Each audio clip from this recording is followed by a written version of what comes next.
Hard working, Wyatt. Give it a chance, Sam. Here comes somebody. It's him. And he's wearing his gun. Yeah. Just as we figured.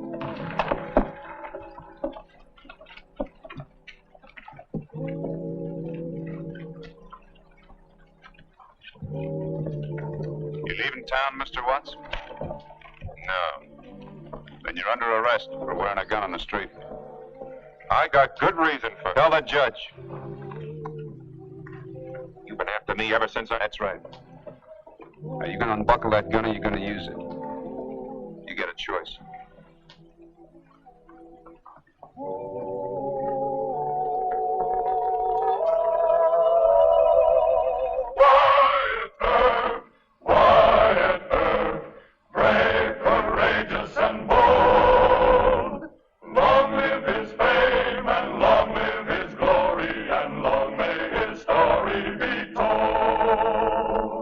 The Life and Legend of Wyatt Earp, starring Hugh O'Brien.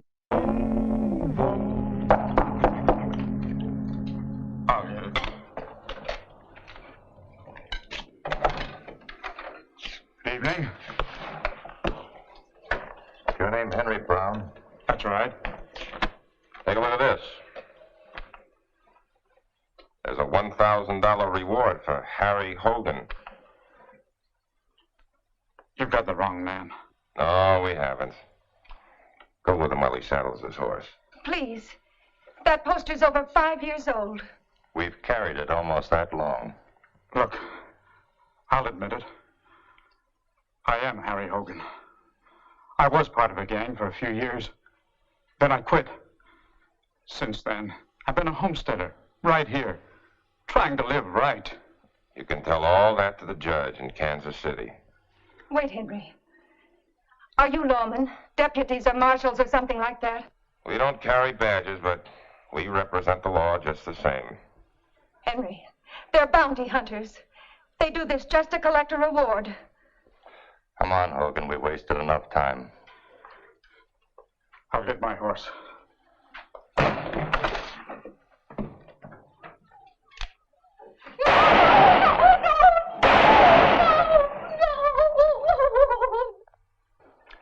You recognize him, Marshal?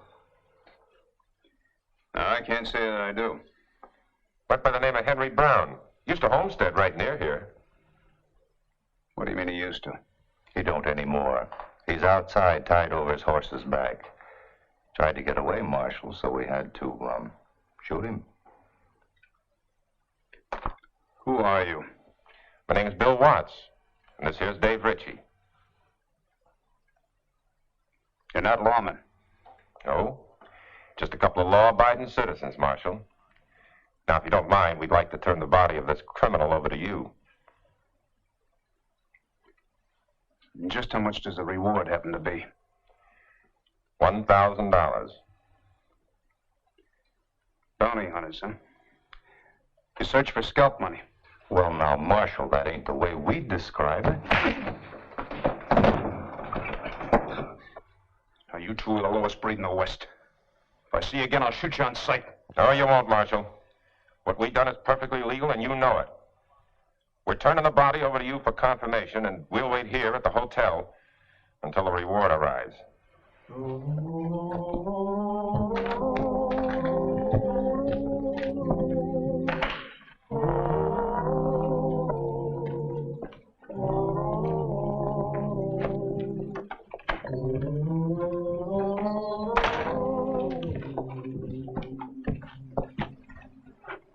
There's Marshal Earp sending our telegram for us. I don't think he likes us none. None of them do. You know, if half of what's been said about the people of Dodge City is true, we should be able to do a lot of hiding out from the law here. I don't know. Things have changed since this Earp took over. Oh, he's bound to have missed a few reward posters. He didn't remember Hogan. He's leaving.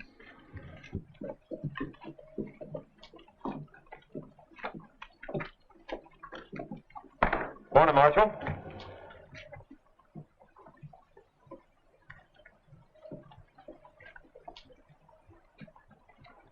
You want to search us?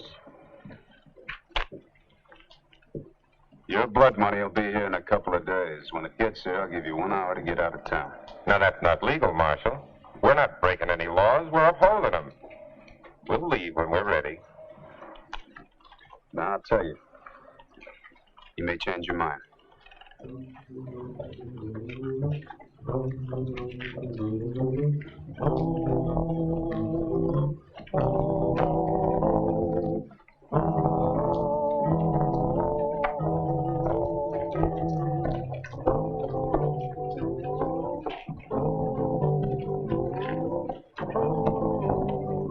Gather in just a little closer, fellas, and listen to this.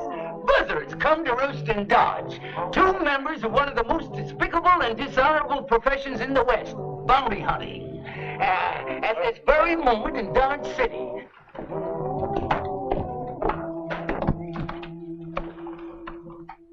Buzzards come to roost in Dodge. Did you write that editorial? Yes, I did. What are you trying to do, Sam? Stir up more trouble than I already have? Well, I wasn't aware until now, Wyatt, that you allowed this kind of thing to go on in Dodge. Do you realize what this is liable to stir up? I certainly do. A little public indignation.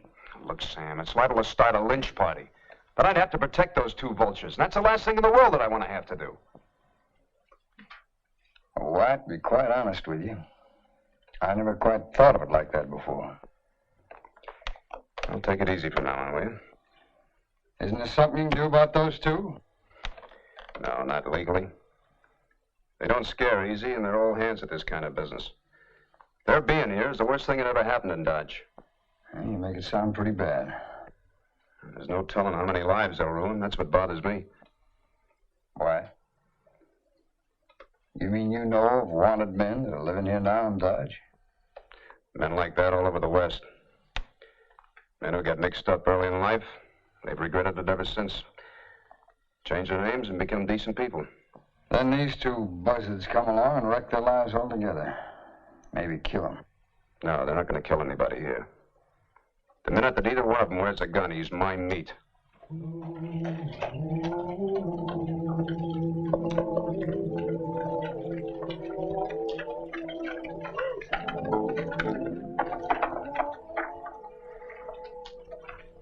Well, why are we stopping? Ellie, I don't think you should travel anymore today. We'll get a hotel room here in town and use a different name. But we've made up our minds not to stop till we got out of Kansas. Now, look, Now, Ellie. let's keep on. You and the baby are more important. I feel fine, dear. Now, let's see if they'll sell us another horse.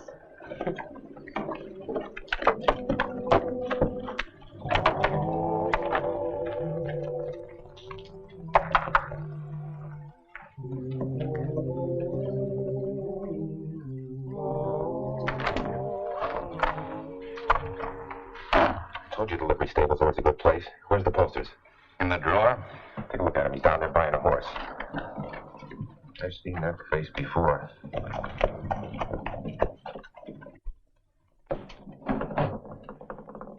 Where's in Kansas? No, that's not him. Where's in Kansas? No.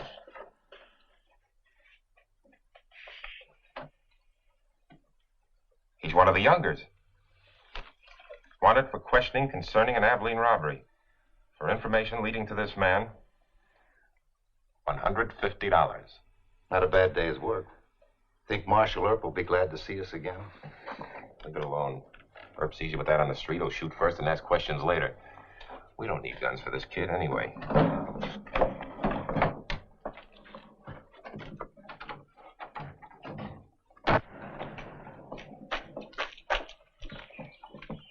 Hurry, Larry. Fast as I can. I beg your pardon? You have a match? No, sorry.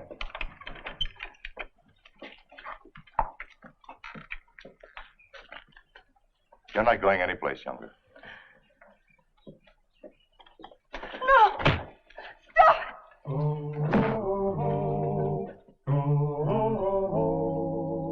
Get out of here. All right, Marshal. But don't forget, that's another $150 we got coming. I said get out. Go on!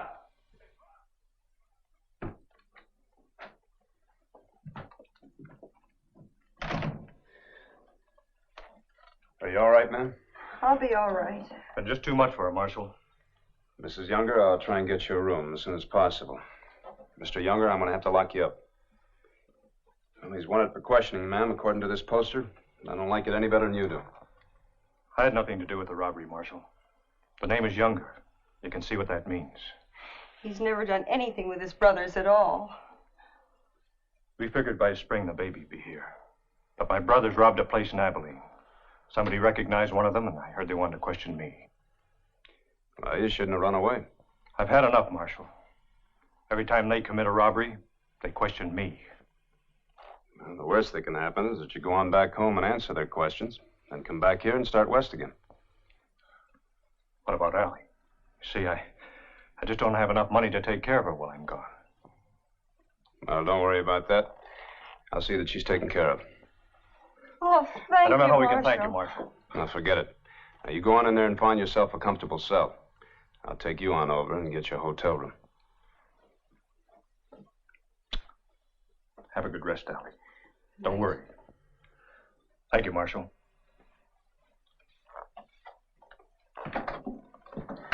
Ma'am. Oh, excuse me. That's all right. You know, some people have nothing else better to do than just print up these posters. It may work. What? Nothing.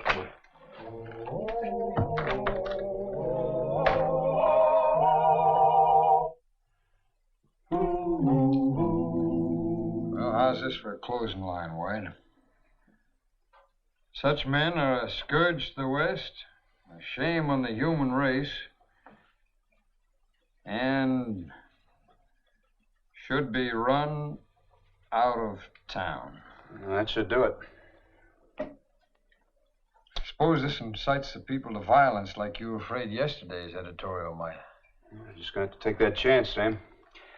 Anyway, if I know those two, the minute they're threatened, they're going to come looking for protection. We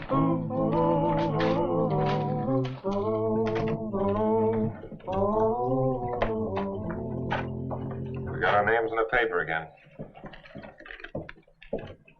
That's pretty strong.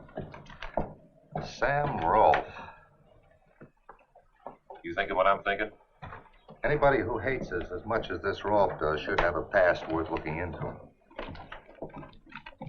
Let's go look them over.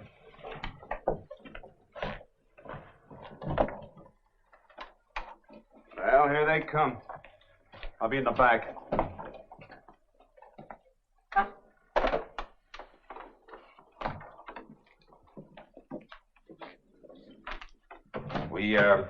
We'd like to talk to Sam Rolfe. Well, what do you want to see him about? Never mind unless you're him. No, I'm not. He's out of the office for a little while. Now, if you'll excuse me, I'll finish what I'm doing. Who's in charge while he's gone? Well, I guess I am. And what might your name be? Smith. John Smith. Then tell me, Mr. Smith, how much do you know about this Rolfe? Well, not too much, I guess. He's been here quite a while, though. How long? Oh, about 5 years, I guess. You sure of that? What are you asking all these questions about Mr. Rolfe for? Don't you know Mr. Smith? No, I'm afraid I don't. All right. You tell Mr. Rolfe we'll be back. All right, I'll tell him. Who should I say was asking after him? I think you know who we are. Yes. I guess I do.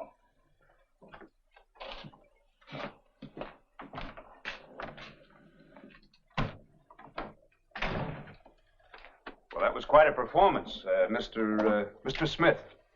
That eye shade does a lot for you, too. I got a pretty good likeness of both of them, Wyatt. I'll say they are. Very good. Well, they suspect me of being wanted. We'll keep an eye on you, too. Well, we can give Bill Watts another name, Joseph Watson. How's that? Richie, we can make into a horse thief. Put a price on his head. That's fine. But, how are you going to see... How am I going to get the wrong poster to the right man? Yeah? Well, Sam, that's the next step. Now, this is what I had in mind. Marshall's office looted. Important documents stolen. While Marshal Earp and his deputies were patrolling Front Street last night, some foolhardy thief rifled files and took some valuable papers. Marshal Earp refuses to disclose the nature of the missing papers or to discuss their value. The Marshal's face is red both with embarrassment and anger. You don't think our good friend Sam Rolfe stole the documents, do you?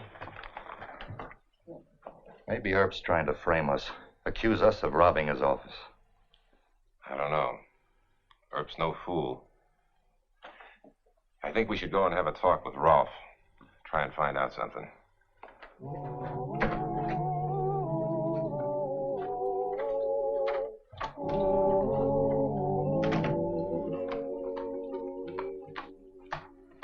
We buy a couple of copies of today's Globe, Mr. Rolfe. Sure, just help yourselves. I see where the marshal's office was robbed last night. Know any of the details? Oh, only what you read in the paper. It's all right there on the front page. Well, I'm having dinner with Marshal Earp. If you could come back later, I might have some news that would be of interest to all of us. Look across the street.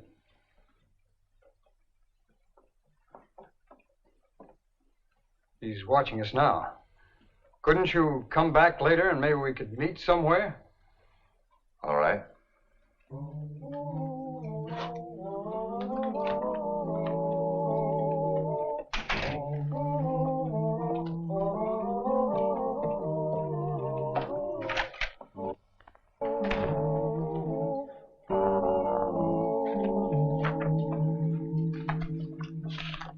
Come back alone. What kind of a trick is this? You didn't show the note to your partner, did you? Not yet, I haven't. Well?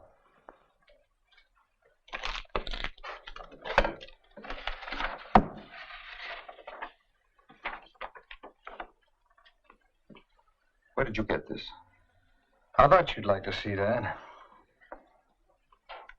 Did you get the one of yourself along with it? Well, I figured this would cancel out anything you think you might have on me.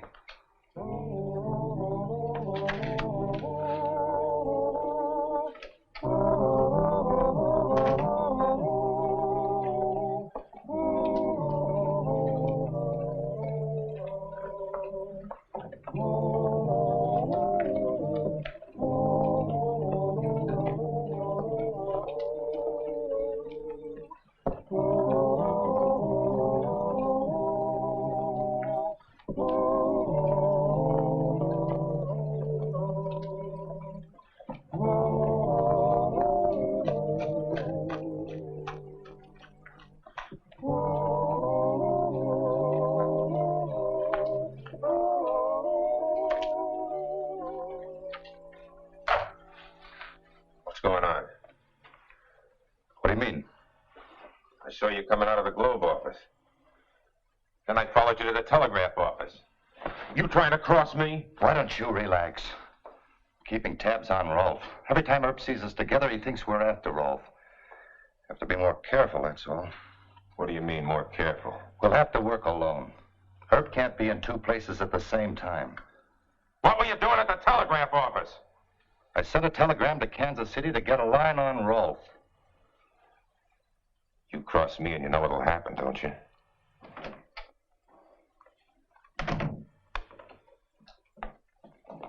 Howdy, Sam. You sent for me? Yes, Wyatt. I wanted to show you this. It's a copy of the wire that Richie sent to Kansas City. Old Hank brought it over to me. Request information on Joseph Watson, wanted for stagecoach robbery. Your city several years ago. Wire answer, collect D. Ritchie, Dodge City, Kansas. Well, it worked, huh? Yeah. Looks like the pot's beginning to simmer. You mean it's beginning to boil? Here comes the other one.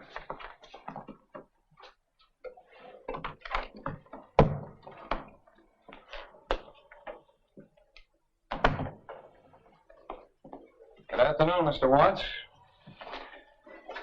What can I do for you? Richie and I thought maybe you'd be ready to make a deal on those posters you swiped from the marshal's office. You're running a bluff, Mr. Watson, you know it. You won't find any poster with my picture on it. Your partner was in here trying to run the same bluff on me. You know, you two aren't the brightest I've ever seen, but then you're not holding the cards that I am.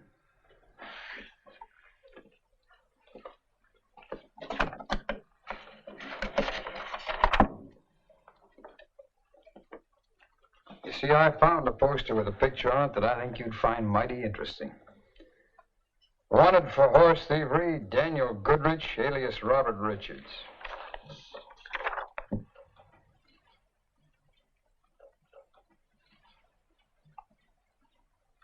Who else knows about this? Just myself. Not even Marshal Earp? No.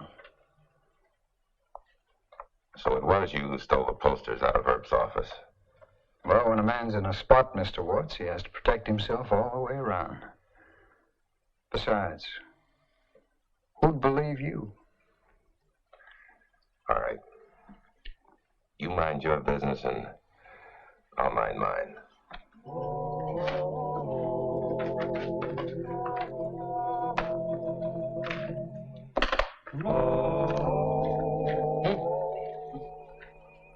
Funny, this is just about the same telegram your friend sent.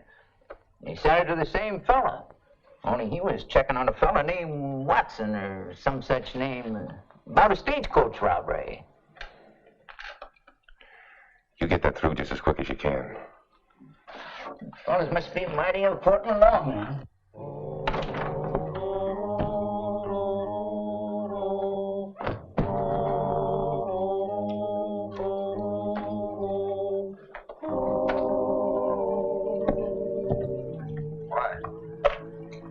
Hank tipped Richie off. Now Richie's looking for you to protect him. And Mr. Watts is looking for Mr. Richie to kill him. Everything's working out just fine.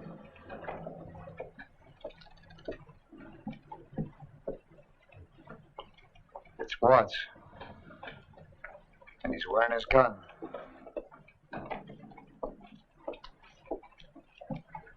Yeah.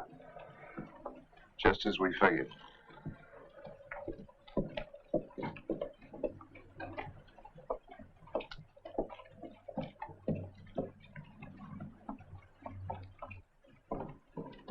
You leaving town, Mr. Watts?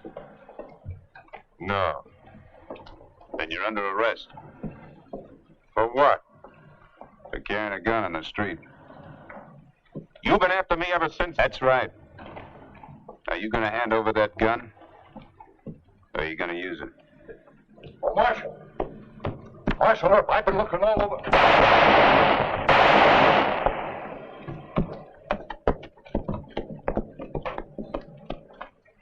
You get away, Wyatt? Yeah, I hope so. Far away.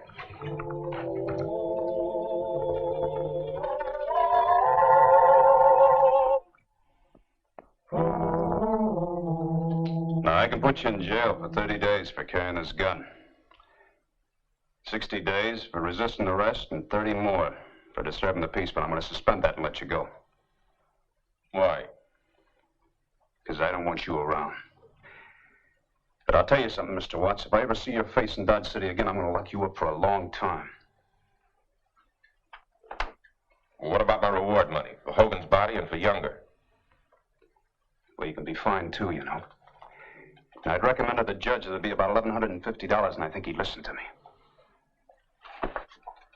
And one more thing. When you see your friend, Mr. Richie, tell him the same goes for him, too. I won't be seeing him. Well, you might. If you take the Deadwood Road. I hear he went that way. Did, huh?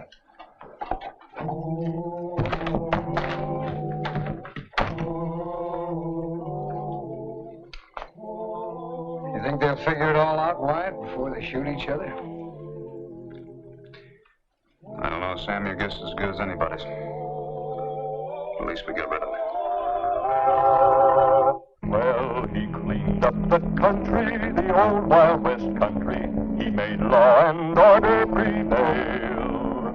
and none can deny it. The legend of Wyatt forever will live on the trail. Wyatt Earp, Wyatt Earp, brave, courageous, and bold. Long live his fame, and long live his glory, and long may his story be told.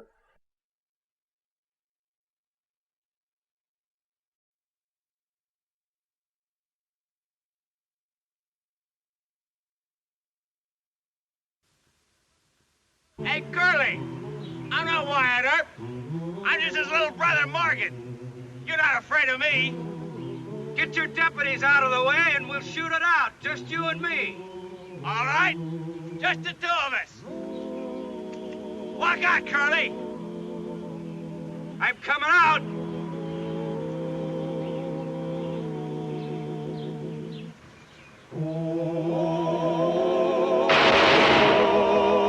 Wyatt Earp, Wyatt Earp, brave, courageous, and bold. Long live his fame, and long live his glory, and long may his story be told. The Life and Legend of Wyatt Earp, starring Hugh O'Brien. Historians credit Wyatt Earp with more than 100 gunfights. Wyatt himself never kept count. Marshal Earp did not like gunfighting, and he avoided a showdown with .45s whenever he could. Thus, when his younger brother Morgan arrived in Dodge City, Wyatt was confronted with an emotional problem. Bat Masterson's brother Ed had been killed in a gunfight. Was young Morgan Earp to go the same way? Or how could Wyatt save his brother from the hoodlums of Dodge City? Especially when Morgan was a brave but hot-headed young buckaroo with romantic notions of becoming a deputy marshal.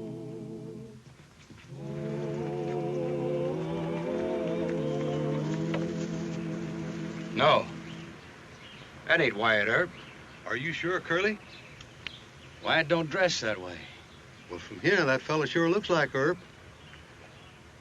Wyatt didn't fall for our trick. We're gonna have to think of something smarter if we aim to bushwhack him. That's what we're gonna do. We have to stay here for a month.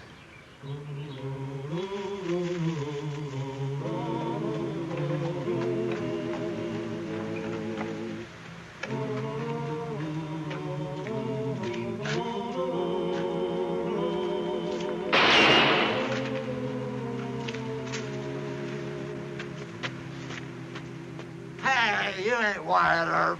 Oh, excuse me. We all make mistakes.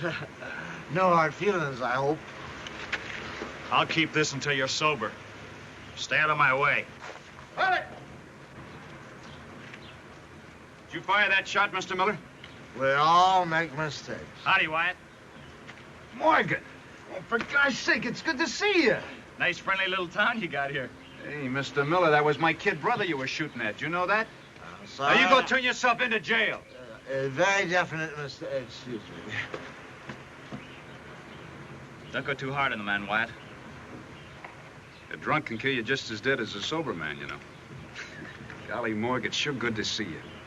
Hey, how the folks? In good health, but a little provoked at me. Oh, how's that? Grandpa wanted me to read the law in Monmouth. Mom and Dad kind of expected me to settle in California. Well, you're 21. You never did lecture me, Wyatt. My favorite brother. Come on, let's go up to my room where we can talk. Got the whole family to catch up on. Wait till I get my gear. Right.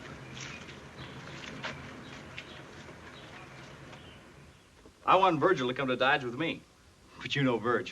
Want to make his pile and get rich. So he went off to the Black Hills. Claim a gold strike at Deadwood. Oh? Well, that's the family news. Except, we keep hearing talk about the famous Wyatt. Well, I'm not famous, and I'm sure not rich. Now, you get there. Wyatt, I kind of think I'd like to work for you. Work for me? I'm hitting you for a job as a deputy. Uh-uh. No, sir. Not for me. Why?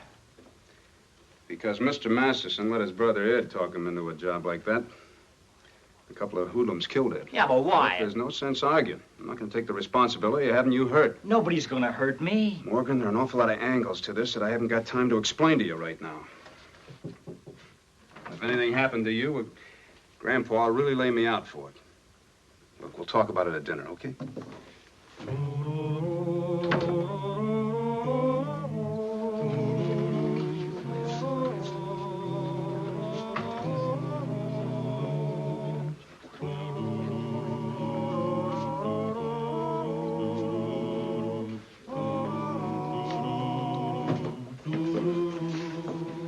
Whiskey.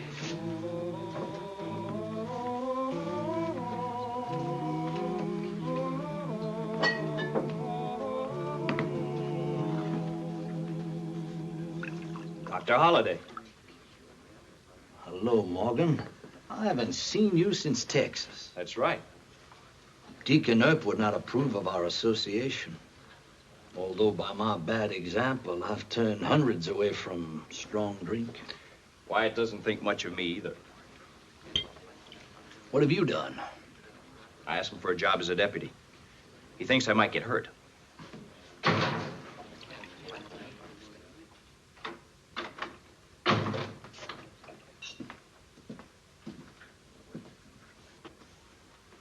I'm looking for big-headed Wyatt Earp. Where'll I find him? Better try the jail, mister. Take it easy. No. I'm Wyatt's brother. Don't reach. Morgan, you stay out of this. On your feet. You're one of Curly's men. You tell Curly Brocious he can find Wyatt if he has the nerve to come into Dodge. Now move.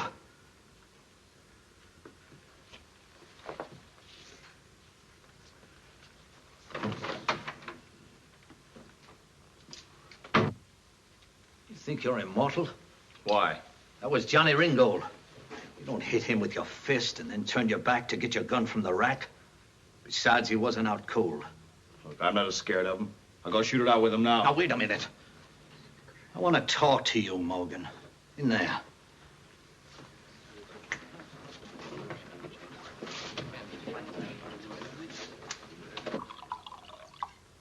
Well, if your heart's set on working for Wyatt, I can help you get the job. But I must warn you, it isn't much of a job. What's wrong with it? As the insurance folks say, the life expectancy is limited. You know, your brother's been marshal here a lot longer than any other man. Naturally, he's made a lot of enemies. Johnny Ringgold and Curly Brocious are two of them. Doc, I just ain't scared. You young fellas got a whisper in your ear that says, it won't be me, it couldn't be me. I used to hear that. Here, Doc, rest yourself. And wait until the coffin has passed. Spell it C-O-F-F-I-N and you got a good pun. I don't argue with a young fella like you. I know you're dead bent to stay in Dodge and work as one of Wyatt's deputies, and... All right, I'll talk to Wyatt for you. Now, you let me handle this. Morg, for gosh sake, I heard you tangle with Johnny Ringgold and that you Sit almost down. Mop your fevered brow. Now, look, Doctor, Sure, you I know. It's a family matter. Look, I didn't get hurt. I just popped Ringgold on the jaw, and Doc here covered me while I went to get my gun. What if the doctor hadn't been there? Shut up, both of you. Morgan wants to stay in Dodge, so I hired him on as one of my faro dealers. Any objection? Yes, there is. No brother of mine deals faro in this town. You know that. All right. You hire him. Oh, the tight cinch, huh? Well, it's not going to work. If Morgan insists on staying here, I'll find him a job. What kind of a job? A good job, better than wearing a star. Now, look, Wyatt. I'm sorry, Doc. You tried. It's time to eat. I'll tell you about it then. Yes, sir.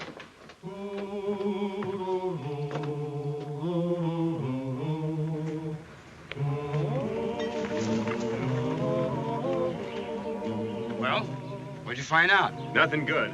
He's got his kid brother with him, and Doc Holliday's riding close herd on both of them. We can't get at Urban Dodge. Best idea is to draw him out here. We'll hit the Abilene stage tomorrow. Leave a good trail into these rocks.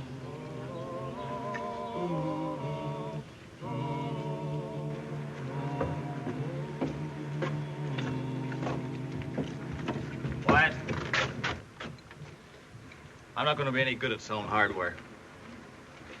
Mayor Kelly wants you to take over the gun department. Well... Look, selling guns is a lot better than shooting them. Why don't you give it an honest try, Morgan? As you say, big brother.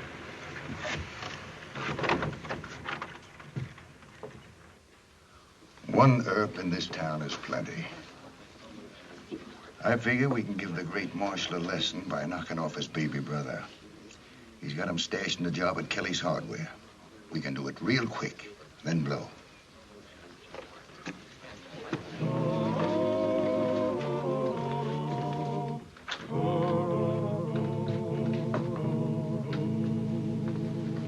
Are you busy or just pretending? I'm busy. And you won't mind it if I take up your time with useless argument. Morg likes his job fine. He should be wearing a star. He's a mark for every drunken cowhand who doesn't like you and wants to take it out on him. You know, when a man wears one of those stars, a lot of gunslingers think twice before they get hostile. I think twice anyway. Nope. Jim Perkins and 4 of his boys from the Big T are laying for Morgan right now. Where? Kelly's Hardware. Soon as he gets back from lunch. Al, put these papers back in the safe.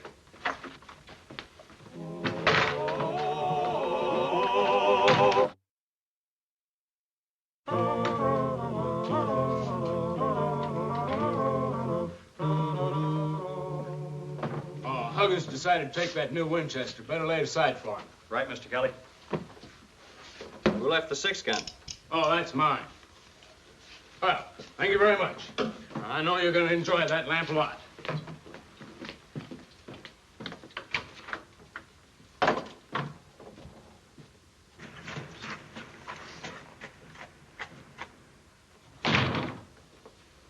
Better keep that 6-gun handy, Morg. There's some loafers across the street. I don't know what they're up to. Yes, sir.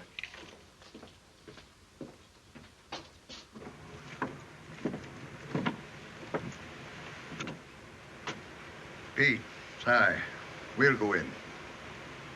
You boys keep an eye on the door.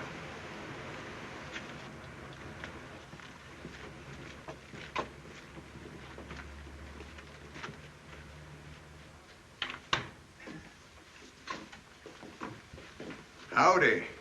Pete here needs a new coat. That's what we sell. Doc Morgan, they're from the Big T.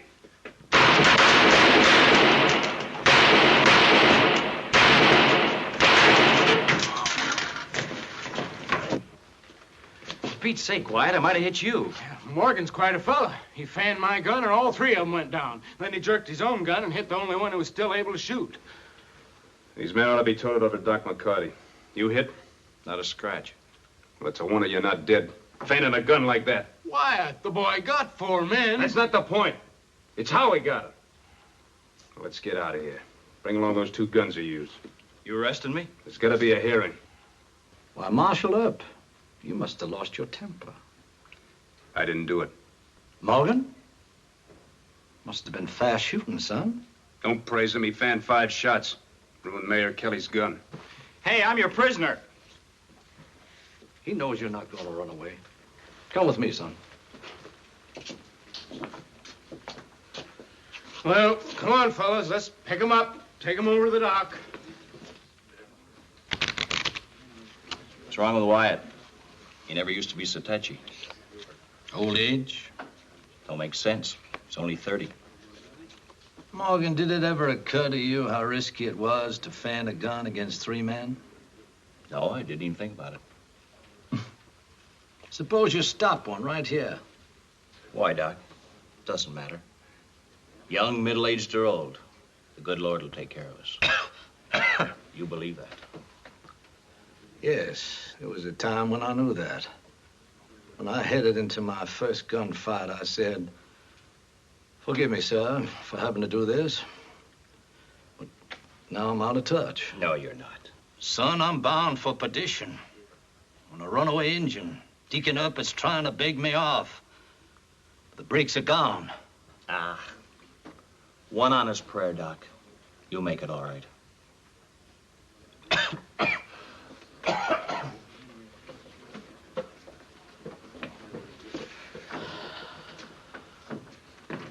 I like you for thinking so, Morgan. But let's get back to this deputy job. Yeah? Sheriff Masterson will give you one when he returns to town. He doesn't like me, but he'll give full credit to my recommend.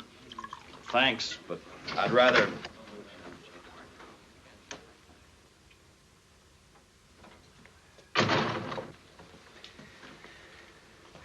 Come on, Mork. I'm sorry I got riled up. Forget it. Put on the cuffs. Grow up, will you? Here. My gosh. Now, don't put it on until after the hearing. Judge Tobin will probably exonerate you by then. Thanks, Wyatt. You thank Dr. Holliday. He's the fount of all wisdom. Don't you get too friendly with him, though. I wish I hadn't.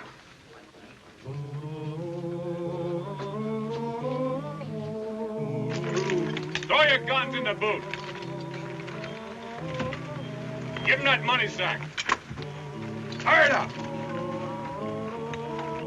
Thanks for acting so nice, friends. Tell Wyatt Earp about this when you get to Dodge.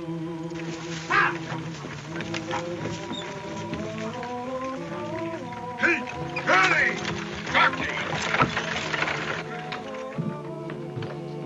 Nice man, that Judge Tobin. I figured he'd want to call in a lot of witnesses and drag things out. Mayor Kelly said enough. Deputy Marshal Morgan Earp. Well, what's my first job? Santa Fe Station.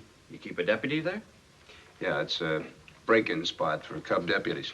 We foil train robbers, huh? Yeah. Sit down, Morg. I got a few things I want to tell you. Yes, sir.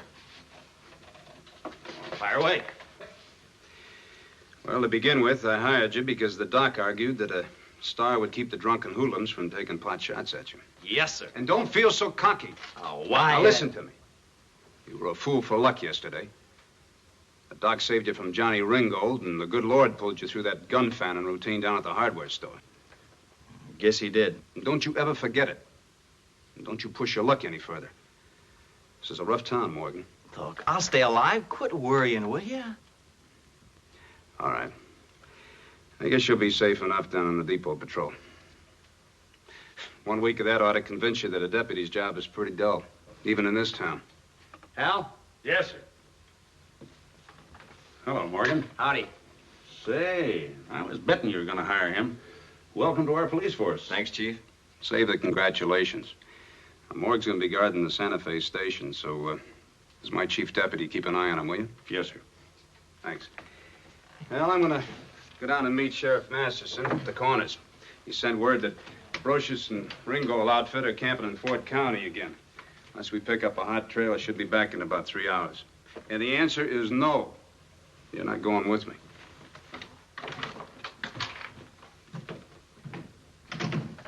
Mind reader. Make allowances, kid. Anything happen to you, Wyatt's got the whole family on his neck. Wyatt and Doc Holliday. 2 top gunfighters anywhere. And all they talk about is getting hurt. It can happen, Morg. Why, sure. Well, let's go. Go? Go where? Aren't you going to bodyguard me to the depot? No, I wouldn't do that to you. I'm on your side, kid. I got a big brother. You're all right, Chief. But let me tell you this. No little boys ought to try and steal a milk can from that depot. Because I'd die for dear old Santa Fe.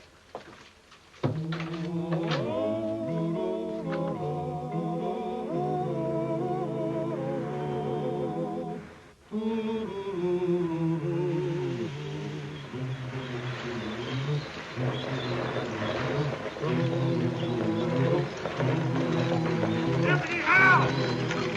Yeah, Curly Bill held us up at Dorsey Rock. Where's Marshal Earp? He started for the corners about half hour ago. Why? Well, that's the opposite direction, 10 miles west, Hal. All right, I'll send a man after Wyatt. Try and get a couple myself and pick up Curly's trail at the rock. Good luck to you. Get him! Get him!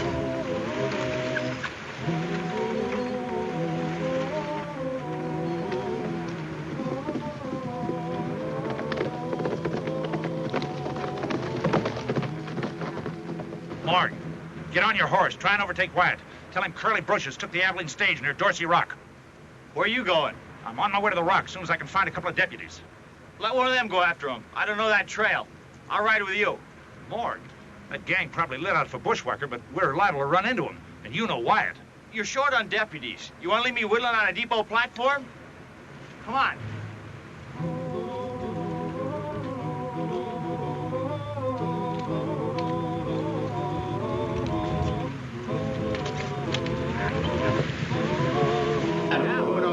Why? I'm banking a faro game. If you fellas don't want to play cards, I'll confiscate the money on the board. Play it.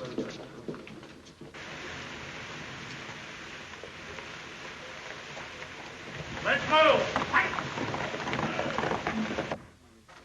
Doc, Wyatt's deputy Hal took Morgan to trail the Brocious gang. I'm not running the marshal's office. Where's Wyatt? Well, he's gone off to the corners.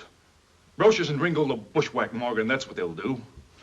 They can't hurt Morgan. He's still sprouting angel feathers. Get yourself a drink. I'll take over, Mac. Place your bets, gentlemen. Hey, Wyatt.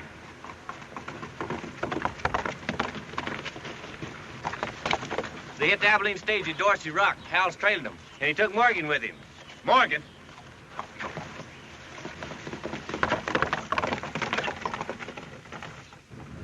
They headed into the brush. We'd better wait here. Wait? What for? This could be an ambush.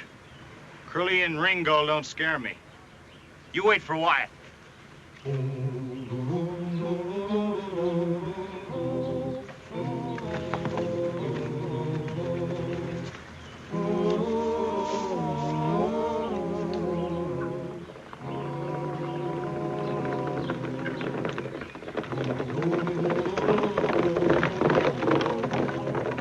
Ain't that Morgan Earp in the lead?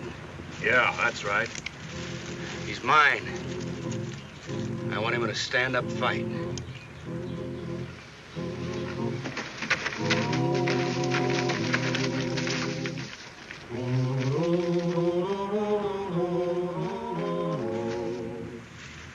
This could be a trap, Morgan. Sure is. Hey, Brocious! Brocious! Down, Morg, down! Come on out and make a fight! Fine. Just me and you. Fair enough. Show yourself.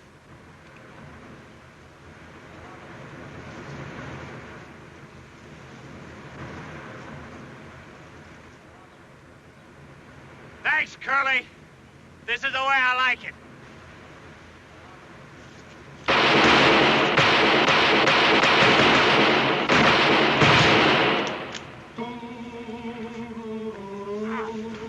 Come here, Morg, Morg! Ringo! Don't be a fool. Here comes Wyatt. Get out of here. Come on.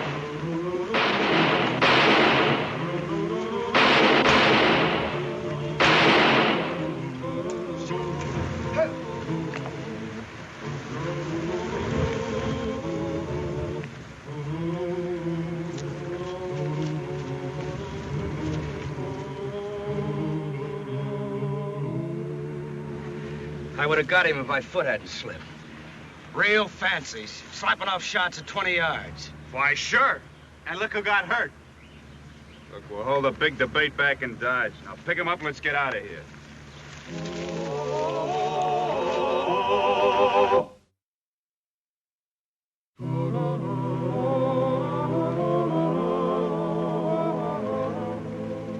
Howdy, mister.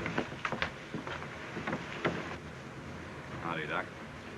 They tell me your little brother downed Curly in a fair gunfight. No, Curly stumbled. Wyatt! Virgil hit gold in Dakota. What Virgil says there about me joining him, pay no attention to that. I wouldn't run out on you. Morgan, you want to go? I don't know. You go on and dig gold. Wyatt, it doesn't seem right to walk out on you. You go on and wire Virgil that you're on your way. Go on. Thanks, Wyatt. Curly stumbled, you say? Yeah. Well, that's one way it could have happened. Or maybe Brocious found himself shooting at a bright light. Or maybe a voice whispered to Morgan saying, "Young man, you'll live forever." You drunk? We'd sure like to hear that whisper just once more, wouldn't we, Wyatt? But we're too darn deaf. Yeah, Doc. I guess we are. Well, he cleaned up the country, the old Wild West country. He made law and order prevail. And none can deny it, the legend of Wyatt forever will live on the trail. Oh, Wyatt Earp, brave, courageous, and bold. Long live his fame, and long live his glory, and long may his story be told.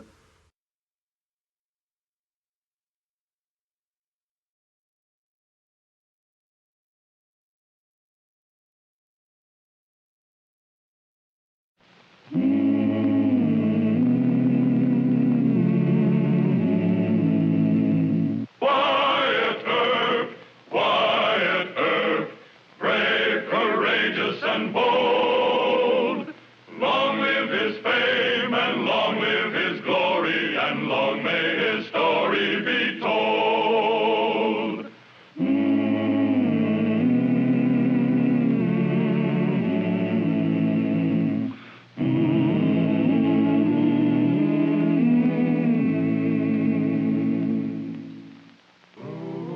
The notorious Dr. John H. Holliday had a running feud with Dodge City. In fact, Doc had a running feud with the world and life itself. The only man to whom he acknowledged the slightest loyalty was Wyatt Earp. But when Holliday decided to back Milton Jeannie Durkin in a dispute with some very tough men, it appeared that Doc and Wyatt would clash in a stand-up gunfight.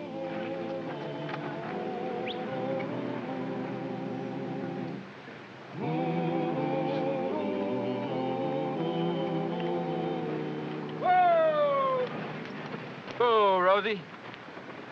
There you are, boss. Let me handle it.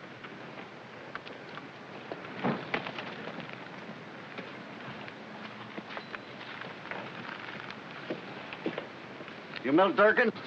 That's my name. Well, I own the Pat Dunn Freight Lines. This wagon trail is a public road, and we need this oily puddle to grease our axles. To go around it, it'd be 3 miles through the brush. Here's my homestead map. That is the survey cornerstone. See for yourself. Dr. Holliday says we have a right to defend our property. Doc could tell you anything, sis. He probably drew this map. It's governmental survey. Well, you write Washington about it. My wagon is going through. No. We give you fair warning. Give me them wire cutters. They got a gun, boss. Go back in the house. No. Put down that rifle, Sonny. We don't want to hurt your wife. That's far enough. Halt. Halt!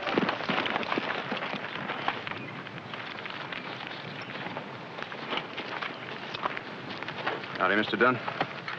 I asked Mr. Durkin not to block the trail. They're just young greeners. You let me talk to them. Go ahead. I'm sorry, folks, but what I said to you the other day just makes sense. Freighters have always used that grease puddle. Besides, it's an awful long way around. But it's our land, and Dr. Holliday says it's worth a fortune. Doc bought half interest in it. What, that mixture of oil and mud? Well, Doc must be joking you, man, but it's only good for folks who run out of axle grease on the trail. No, sir. It's going to make us rich. You just go ask Doc Holliday. Yes, sir, I sure will. Now, look, Mr. Dunn and Mr. Murphy are just as stubborn Irish as you are. Well... 20 feet of land and an oil puddle just aren't worth shooting over. All right. You're Doc's friend. I'll let him go through this time. Thank you, Mr. Durkin. Now, I'll have a little talk with Doc. When you get to know him as I have, you'll understand him. At least part way. Dr. Holliday is a brilliant thinker. Yeah, and a wonderful drinker. Bring him through, Mr. Dunn. Thanks, Wyatt.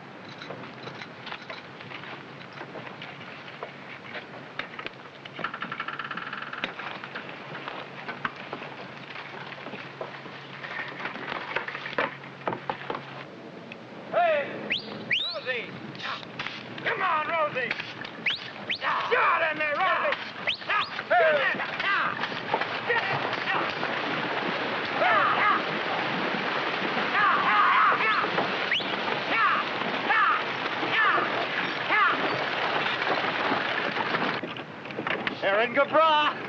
Engobra. Good day, ma'am. Durkin and Holliday, chemists. Very good.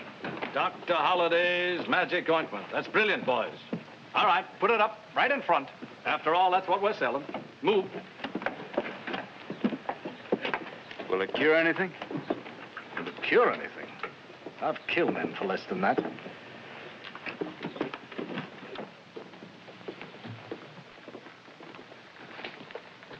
Well, now, maybe the joke is funny, Doc, so you tell me the point, huh? Have you ever heard of ringworm and eczema? Amusing? No, sir. Do you know the cure for these dermatoses? No, I don't. But you are aware of the pioneer spirit that exists in this country. Well, there are two youngsters by the name of Milt and Jenny Durkin. They have it. They homesteaded the grease puddle. You mean the stuff in these jars is from the grease puddle? Precisely. You ought to be ashamed of yourself. Mr. and Mrs. Durkin almost get themselves into a shooting scrape with Pat Dunn, and all because you tell them there's a fortune in the grease puddle.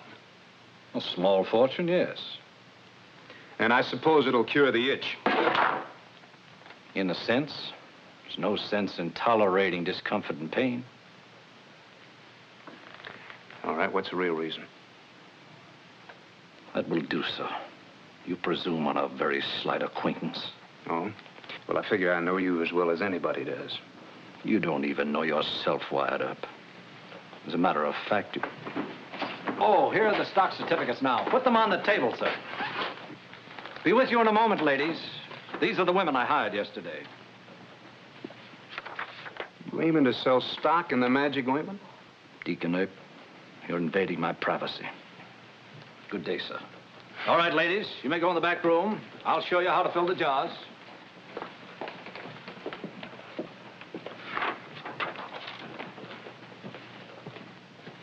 And this is the worst trick that Doc has pulled yet. At least when he tried to peddle that gold brick, he had a motive. Folks had insulted Miss Kate. Same reason now.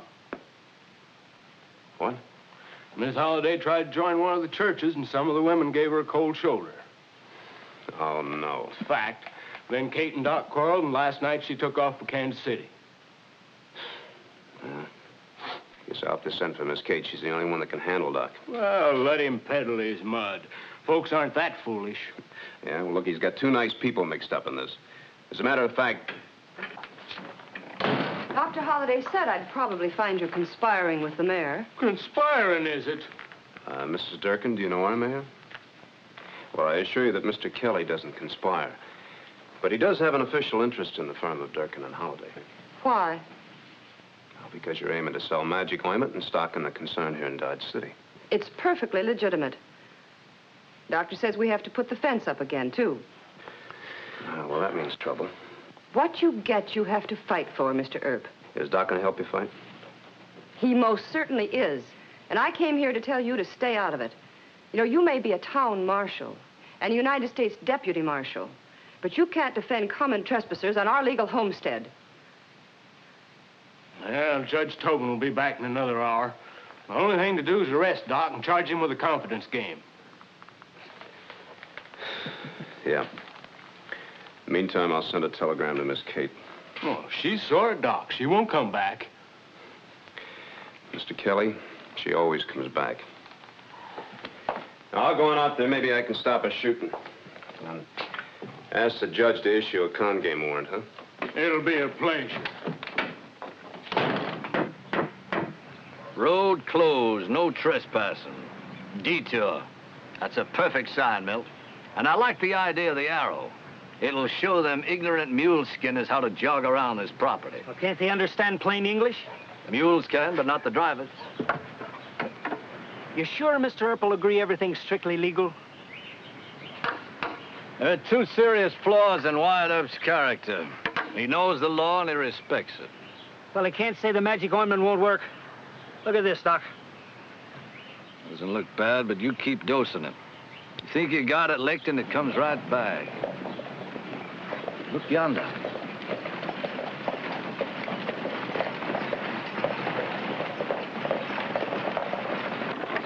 Pat Dunn sent word that we might have some trouble here. That 45 of yours loaded?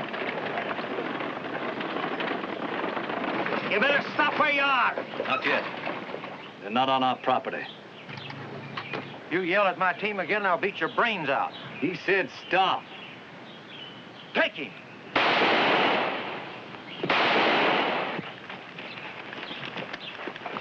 Doc Holiday!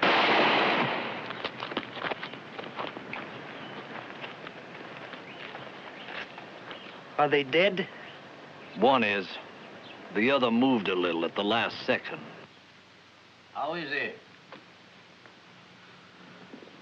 Somebody coming. It's Marshal Earp and the deputy. Let him in. Are you sure he can't get us in trouble? Marshal Earp knows in his big, soft heart that the magic ointment can benefit thousands of so-called human beings. With an itching of the skin melt, not the itch of character. Dermatitis of the soul.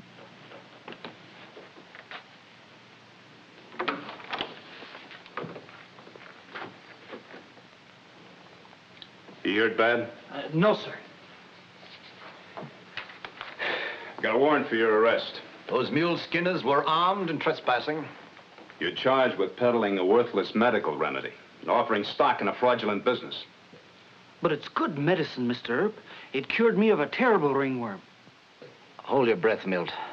I told those ladies not to go selling that magic ointment until the advertising started, but I guess they disobeyed my orders. They sold 50 jars at least. Then your warrant is good, Wyatt, but only insofar as the sale of the ointment is concerned.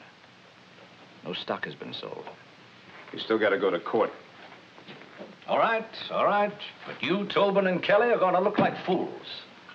I shall handle my own defense. Oh, Milt, darling, you all right? Those terrible Milt... Doc, you come in with me. I'll send a wagon for him. The last of the American pioneers. Aren't you going to put them in jail? Mr. Earp, you are persecuting a genius, a saint. Look, if you want to keep Doc's friendship, don't ever call him names like that.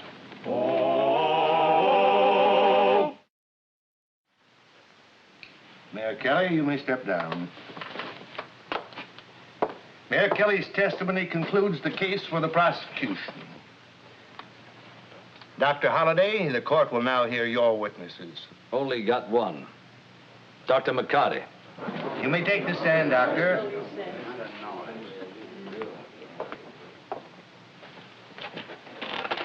I offer Dr. McCarty as a qualified medical witness. Dr. McCarty is certainly qualified. Doctor, I hand you a jar of Dr. Holliday's magic ointment. Would you be kind enough to read the label aloud? A soothing balm recommended for the treatment of ringworm and eczema. Thank you, sir. Have you made a chemical analysis of the magic ointment? I have. And what did you find, sir? As a petroleum tar mixed with some ordinary loam and about 20% of terra alba by volume. Doctor, in your opinion, is this medication worthless in the treatment of ringworm and eczema? No, indeed. Would you be kind enough to explain this to the court in very simple terms? Well, petroleum tar or coal tar mixed with fuller's earth is a standard remedy for mild self-limiting dermatosis. In other words, what Dr. Holliday is selling has some medical merit? Yes, it has. I see. Any further questions? No questions. You may step down, Doctor. Quiet! The court will now rule. Hold it. I have a brief closing statement to make. Not necessary. The court will now rule. The court will not rule. Quiet! Order! You're all a bunch of hypocrites. You dragged me into this court to prosecute me for selling a good medical remedy. And you let... Sit down, Dr. Holliday. Charge is dismissed. You're exonerated. Why, you can't... Court's adjourned! Ladies and gentlemen, Marshal Earp and Judge Tobin don't want me to make a closing statement. So I'm here to remind you that all the stock in the magic ointment goes on sale at once. This product will sweep the country. Buy stock, get rich.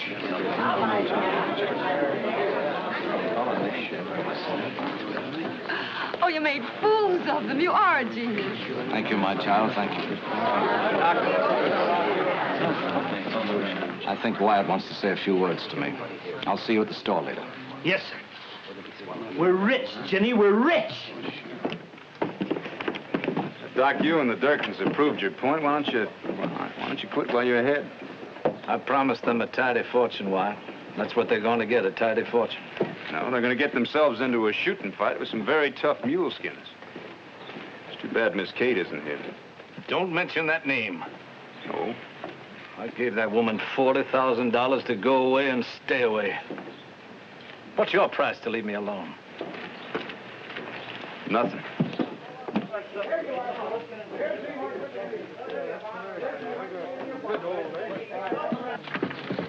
You're making a very wise investment, sir. There you are. Thank you. All ready? I know you. There we are. Just 1 minute now. Official. There you are, sir. Next. I'll take 100 shares. 100? Well, now, that's a fascinating order. Your name, sir, please. Donaldson. Mr. Donaldson? Mr. Donaldson. Fine name. Fine. There we are. Don't be impatient. Stamp of approval. You're much too young to retire in luxury. You're only as old as you feel. Thank you. Next. Come. Just a minute, I'm getting behind. Friend, show me that 45 there. This one's all right. Which one? This one? Oh, that's fine. Anyone else going to have to? You'll need one more rifle. More of these. You going on a hunting trip, Mr. Dunn? And what's that to you? Well, sir, besides being the law here in Dodge City, I'm also a United States Deputy Marshal. Oh, so you changed sides, have you? The other day you told those fool kids to let us go through. Mr. Dunn, that was for the sake of peace. If you're planning on a big shoot, they're going to have the law and Doc Holliday on their side. Doc killed one of my boys and shot up another. How much do I owe? Well, let's see now. Mr. Dunn, if you go out there with this war party, we're going to have to help Doc. I ain't scared. Come on, Jim. How much? Mr. Earp? That'll for you, Mr. Earp. Lady, give me it. Comes to $220.09. There you go. Ah, $225. Keep the change.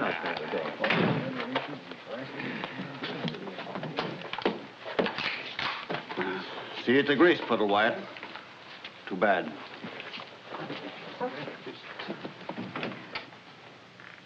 I had to sell him the stuff, Wyatt.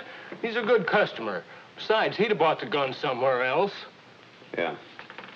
Mr. Kelly, you stay put for a half hour or so. They have a job for you. Your stock. My money. Next. Now, you wait your turn, Juicy. I did.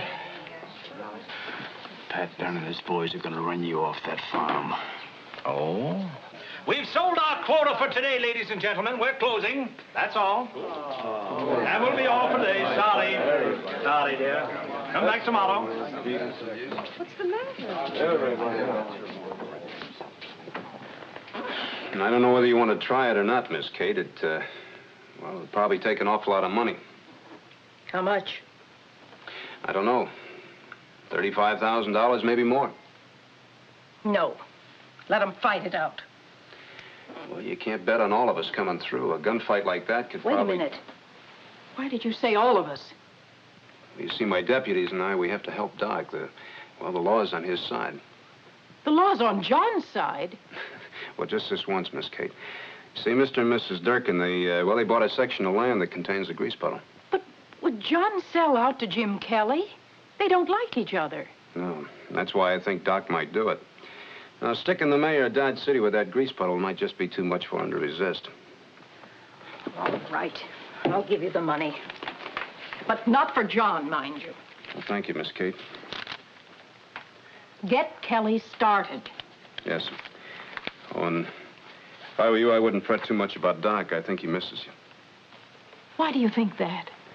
Well, he hasn't been drinking so much.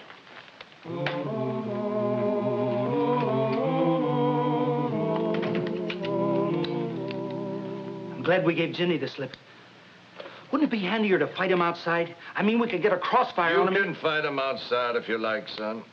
I'll take that chair by the window. We mustn't underestimate the enemy, sir. Just a passel of drunken mule skinners. Sonny, aim carefully and say to yourself, this is for some tormented mule who didn't get his man.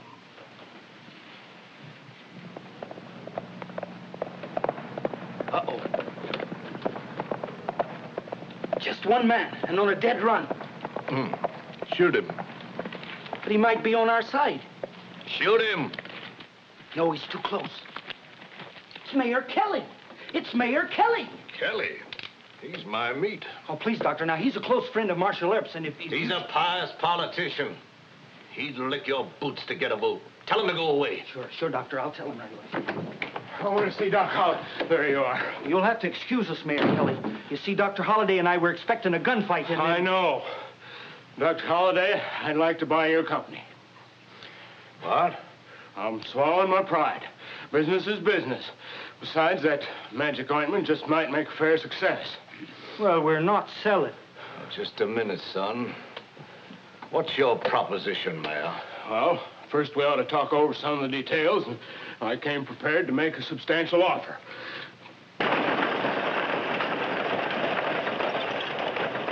Want to talk to the boys? Whoa! What's worrying you, Murphy? I think we ought to lay back and blast that cabin with our rifles. That Doc's murder at close range, boss. Well, Doc don't scare me. Go on, go ahead. All right.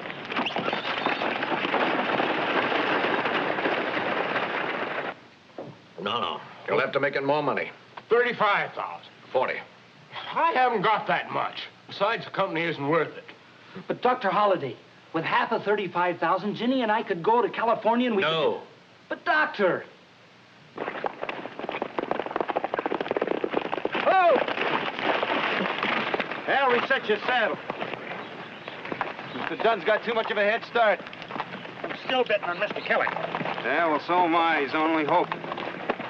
These poor horses are all galloped out, but we gotta go on. Let's go, come on. Yeah.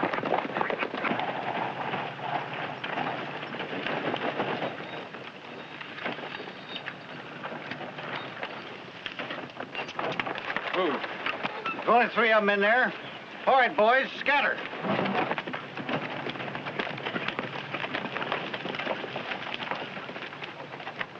Six, 37, and 5 100s. 37.5, and it's robbery. It's an insult. The deal's off. Oh, no, you gave your word.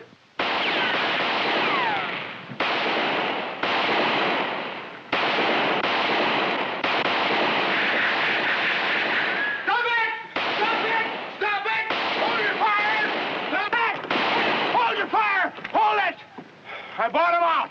You can use the trail and the grease pedal. All right, boys, start turning on that barbed wire.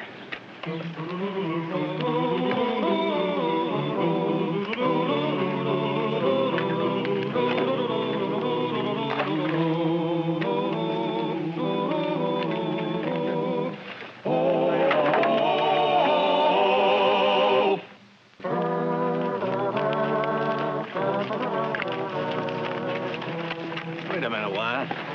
One thing puzzles me. Where did Kelly get that 37.5? From your wife? Katie? Oh, no. I wired her and she came back. But that was my money. You dirty double-crossing deacon. You bought me with my own money. And now I got Katie on my hands again. Get off your horse. We'll shoot this out. All right.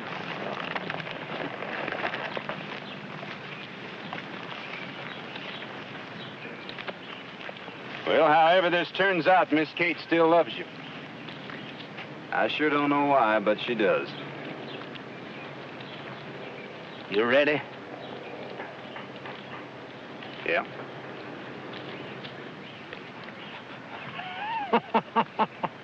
Swindle with my own money.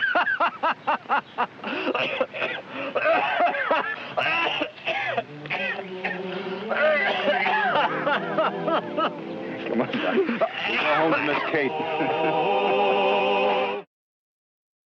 Well, he cleaned up the country, the old Wild West country. He made law and order prevail.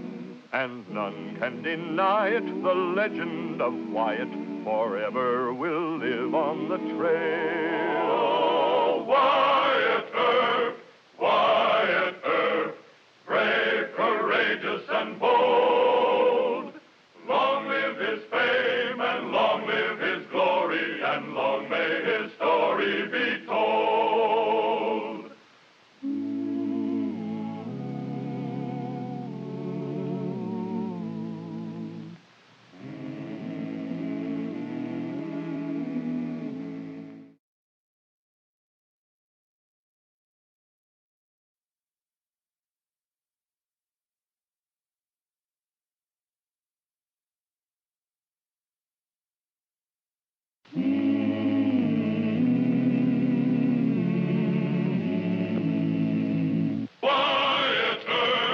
Wyatt Earp, brave, courageous, and bold.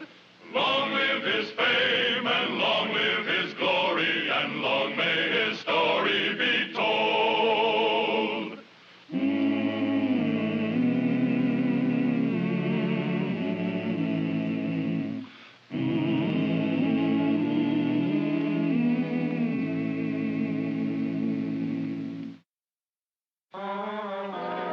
Yes, sir, gents, it is a free exhibition. Champ Starbuck, #1 contender for the heavyweight championship, and it's free. Yes, sir, win up to $1,000 in gold. The champ will meet all comers. Oh, Sonny, stand that up for me over here, will you? Thanks. $100 given away to any man who can stay in the ring with the champion for 1 round, 3 minutes. $1,000 to the man who can beat him. Yes, sir, gents, now here's a chance for you to make a little extra change. You there, you look like a man that ought to be able to handle himself. Where's this champ of yours, mister? Oh, he'll be here this afternoon. Tell me, what do you weigh, mister? 215, that's before dinner. About 225 after. Well, now, Mr. the Champ only weighs 190 pounds. Now, I'm sure you wouldn't want to fight a man that much lighter than you, would you? For $1,000? Why, I'd fight one of my own mules for that. Your man better be here, like you say. Of course. He'll be here, all right. Say, mister, is all that free? I mean, trying for that $100 and everything? Why, certainly, Sonny. The exhibition is free, and it'll only cost $10 to try for the big money. See you all later this afternoon. I'll be there. I've called for a drink. You better save your money, young fella. That man's a professional boxer. Oh, well, I don't expect to beat him. I just thought maybe I could stay out of his way for 3 minutes. That's not so long. That's long enough to get disfigured for life. Take Marshal Earp's advice and forget it. I've seen that man fight. Well, I'd like to try it.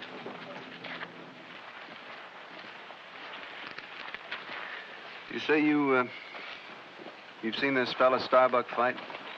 Yeah, in Wichita last year. He's good. Strong as a bull and fast. Seems like a strange way to make a living. Yeah, he makes a good one, too.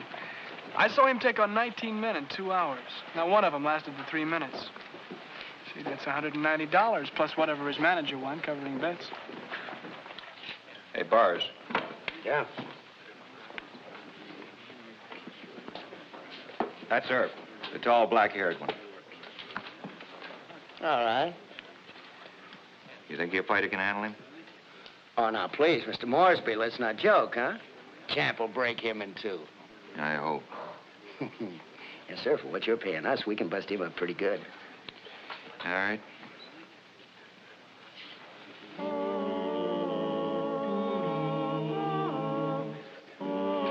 $172, 173 at most. And Moresby sure hates him. I don't know why.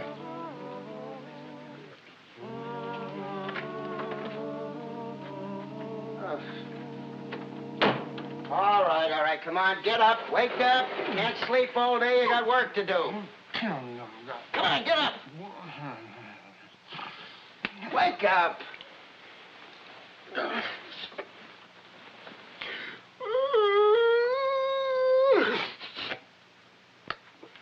I'm hungry. Yeah, you look half-starved.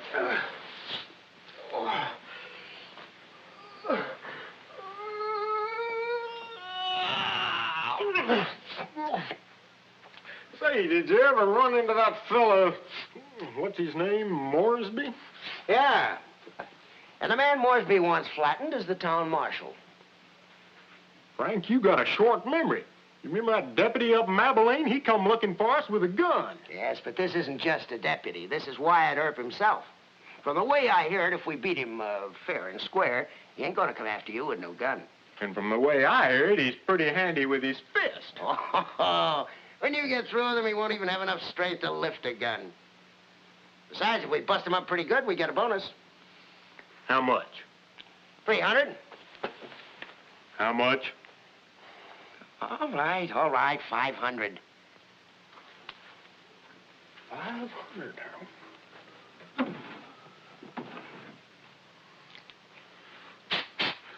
Frank, the trouble with you is you ain't honest.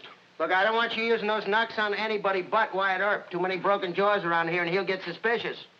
Come on, give him to me. All right. Now get dressed. I'm going over to the saloon.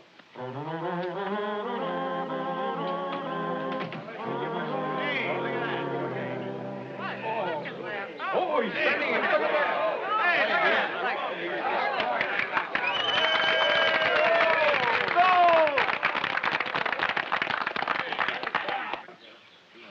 Hey, that's 200 pounds. 200 pounds. Hey, look at that. How many? Look at that. Look at that. He won't make it. I bet he don't make it. Oh, you won't make it.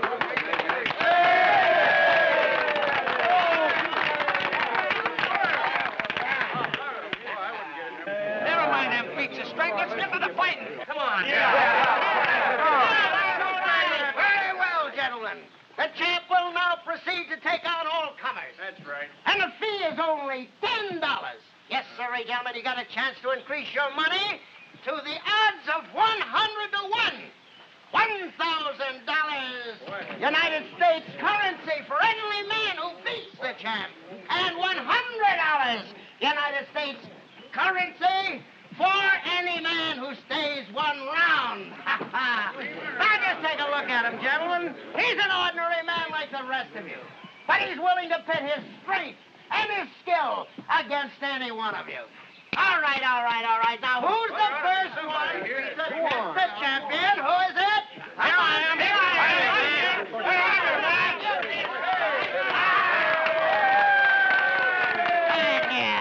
Let's put those on my friend over here.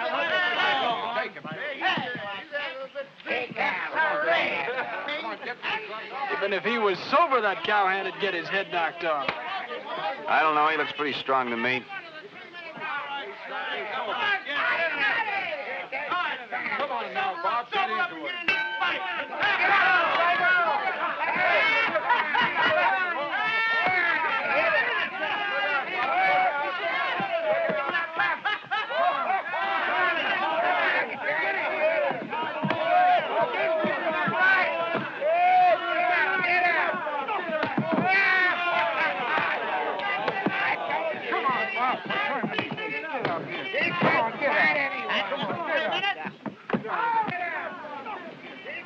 Looks pretty good, doesn't he?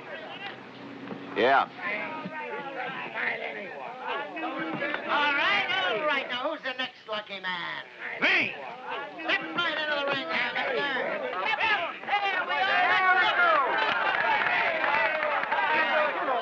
I got $10 so the champ can't drop him in 3 minutes. You're covered. Are there any other bets like this? You'll win your bet, don't worry.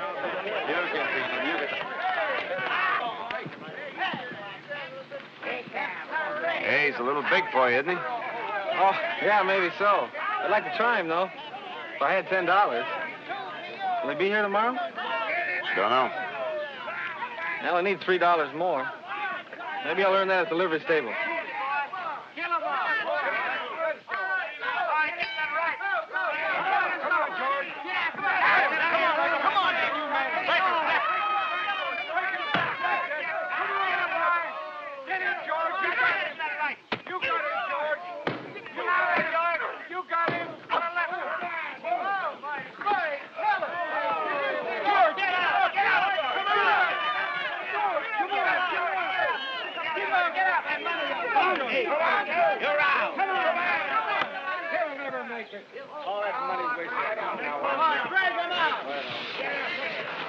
What are you trying to do, scare everybody away?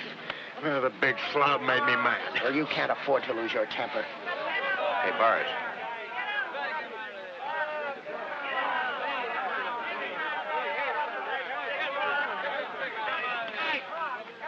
What about the marshal? What about Marshal Earp? Marshall's got more important things to do. Come on, White. We've got to finish our work. No, wait a minute. Our job's not that important. Anyway, all the action's here today. Wyatt, please, don't get into the ring with him. He'll ruin you. Look, I'm not exactly a stranger to the manly art, you know. Wyatt, I'm telling you, the man's a professional. Well, maybe the $10 fee's too much for the marshal. I'll tell you what, Marshal. The champ will waive the fee, just to show you he's a good sport. There you are, Marshal. How do you like it? Not the money. Earp won't fight unless he knows he can win. Wyatt, listen to me. You aren't so conceited that you have to accept every challenge you get. Is getting into that ring part of your job? Let's go.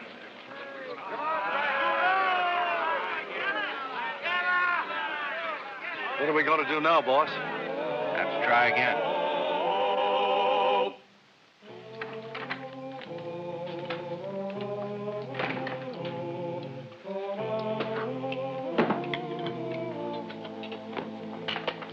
You're going to stay another day, aren't you? What for? Only took in $40, including the bets I covered. And he's eating up most of that right now. I'll give you an extra 100 if you'll stay one more day. Whether I work or not? Yes. Except that you've got to agree to meet Earp, if we can get him to do it. And how are you going to do that? The man just won't fight? You haven't used the right approach. You've got to invite him into the ring in front of the whole town. Then if he refuses, you call him yellow right to his face. Yeah, sure. I've seen men get shot for a lot less than that. Not by Earp, you haven't. He won't shoot an unarmed man. Does that $500 bonus still stand? Of course. Hey, you! Bring me another one of these steaks.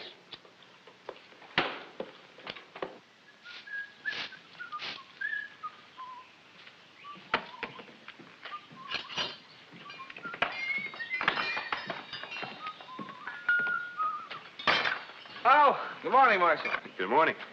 Well, it sounds like you're enjoying your work this morning. Well, it's not only the work. I'll soon have enough money to fight the champ. Oh, is he still here in town? Yes, sir. What Sheriff Masterson said to you yesterday was good advice.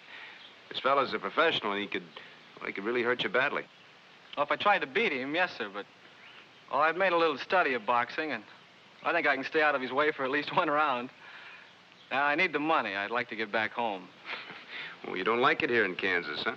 No, it's not that, sir. It's just that, well, my family's in New York, and, well, I was on my way out to California, but things just didn't work out. Oh. Well, look, I could lend you enough money to get home, then you wouldn't have to fight in the... Oh, no, thank you, Marshal. I appreciate that very much, but, well, it's more than just the money. Oh? Well, I'm interested in professional boxing myself, and, well, this would be the best experience I could get, especially if I could win some money to boot. Well, I wish you a lot of luck. Thank you, sir.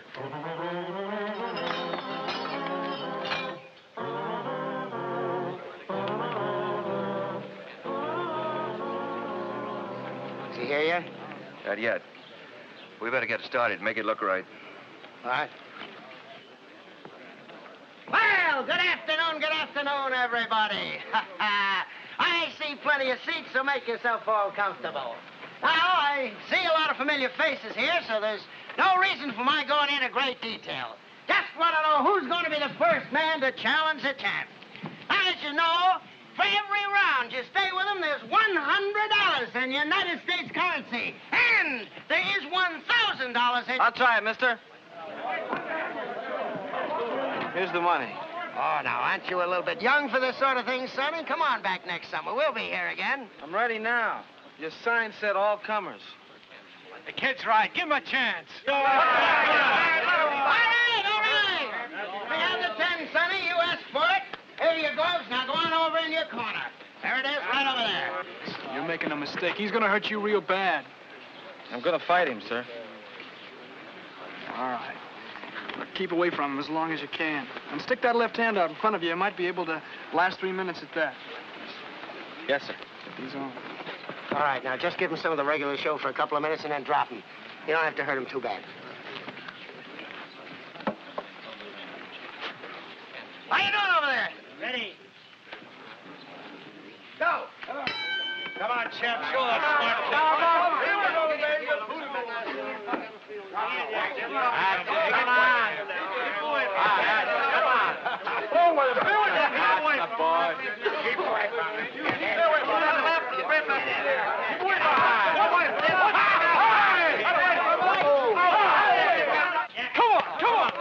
Stay away from him.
Minutes up.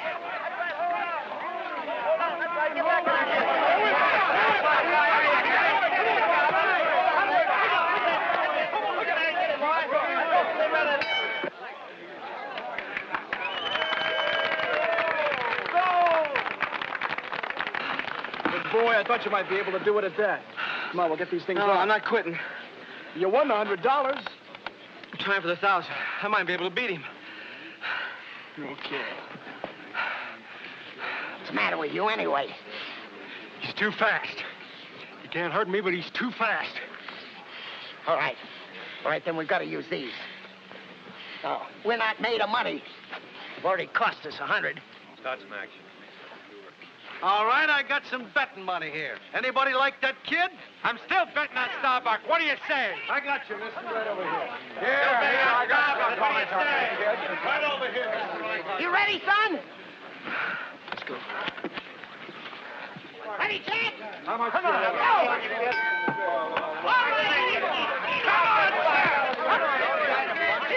Come on. Baby, come on.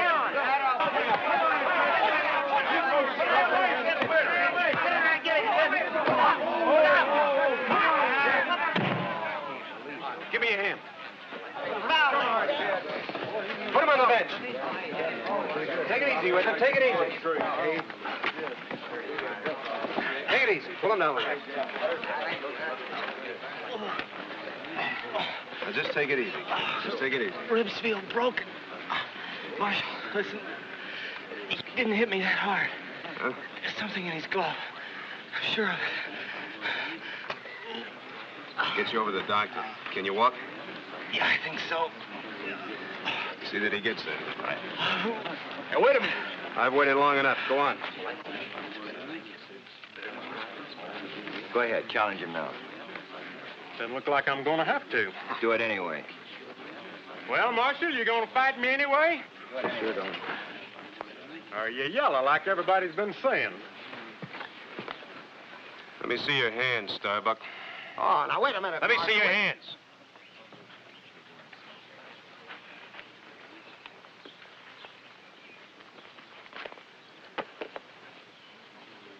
Let me see the other one.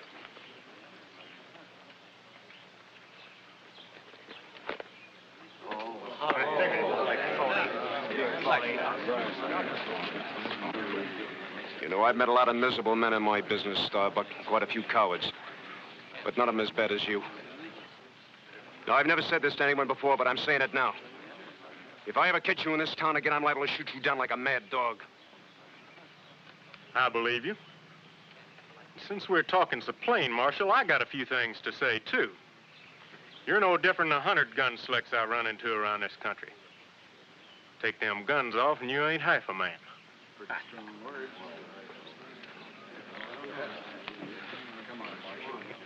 Do we still get that 500? Of course.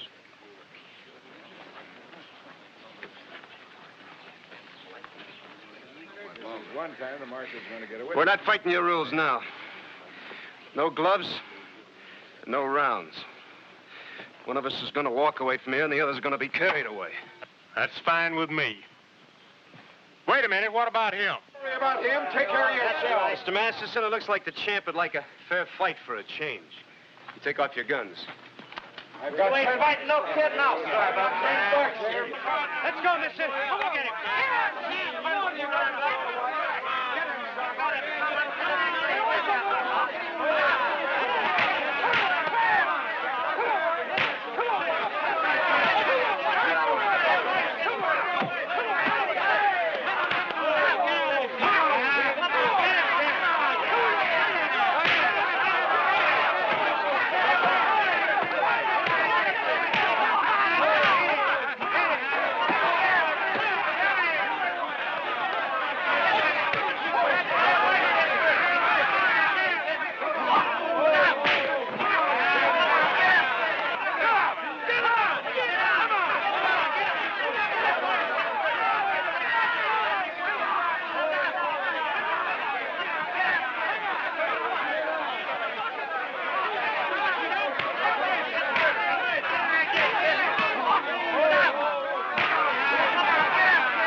Stick around, friend.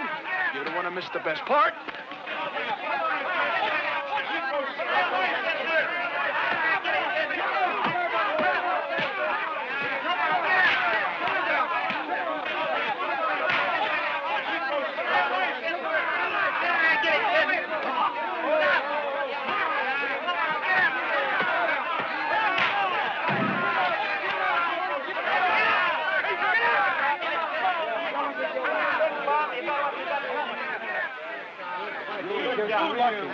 I told you one of us was going to get carried out of here. You carry him out. And don't even show your face in this town again, either of you. All right, Marshal. Hey, just a minute. It's a matter of $100 to that boy who stayed around with your ex-champ. We better get out of here. All right, that's all I got. Better collect the rest from Moresby. Promised us $500 if we chopped you up. Moresby! Come on, champ.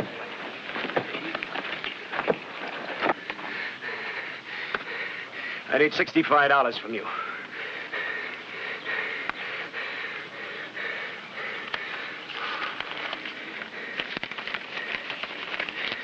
Thank you, Mr. Moresby. Now, the next time you feel I need a beating, I hope you'll try it yourself. I'll be happy to accommodate you. Now, in the meantime, I suggest you make your headquarters in some other city.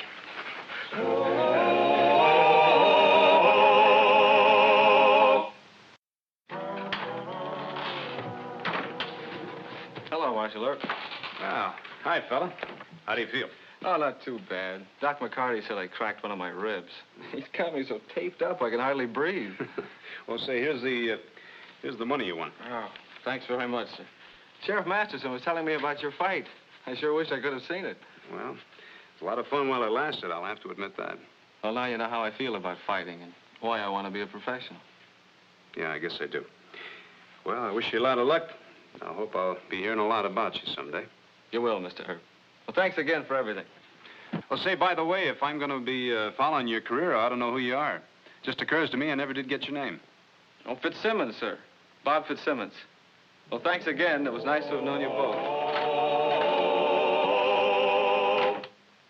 Well, he cleaned up the country, the old Wild West country. He made law and order prevail. And none can deny it, the legend of Wyatt forever will live on the trail. Oh, Wyatt Earp, Wyatt Earp, brave, courageous, and bold. Long live his fame, and long live his glory, and long may his story be told. Long may his story be told.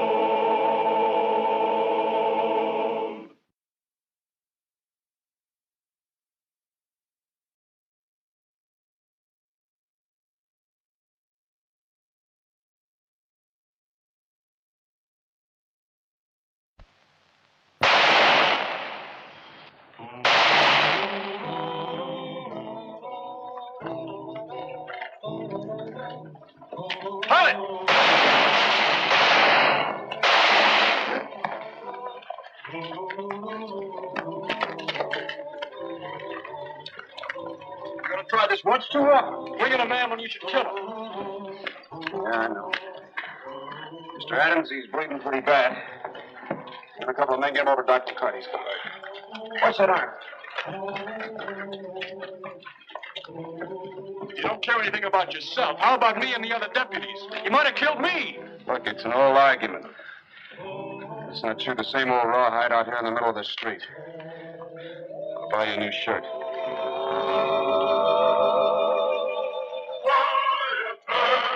Wyatt Earp, brave, courageous, and bold. Long live his fame, and long live his glory, and long may his story be told. Marshal Earp had lived through 50 gunfights in Wichita and Dodge City without killing a man. Pat Masterson, Doc Holliday, and many other friends warned Wyatt that shooting to disable rather than to kill was quixotic nonsense. Gunfighters began to count on Wyatt's determination to spare their lives. And Bat, who was devoted to Marshal Earp, made one last attempt to change Wyatt's thinking. Now, you've been endangering your own life to an increased extent lately. Dodge City needs you. Look. Silence. I've talked this over with Judge Tobin and the council. Herewith, I am issuing you an executive order. Read it. Yes, sir. It'll save your life, Wyatt. It's not on our account. Gunslingers are making a play against you because, well, they figure the worst they're going to get is a bullet in the arm. Admit we're right now. You're half right. Half right, he says.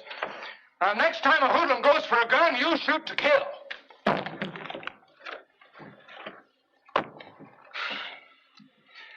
I've been thinking about this for a long time. I did put Mr. Masterson in danger this morning, and at one time or the other, I've led each of you into trouble. Your Honor, I'm promising to shoot to kill in any gunfight which involves my deputies. No, that's not the order.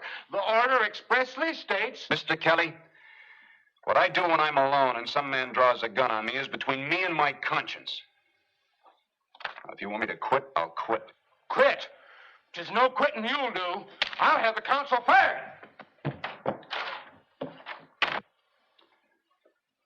Now, I'm still marshal for a half hour or so you men get back on patrol. Kelly lost his temper. Break it up. We didn't figure on... All right. Now, get out of here, will you?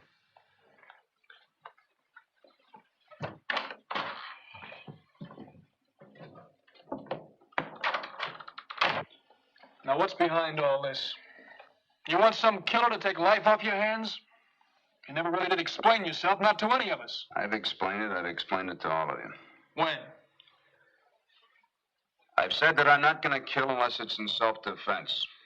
I've never been absolutely certain in any gunfight that killing was necessary. Now, do I speak plain enough?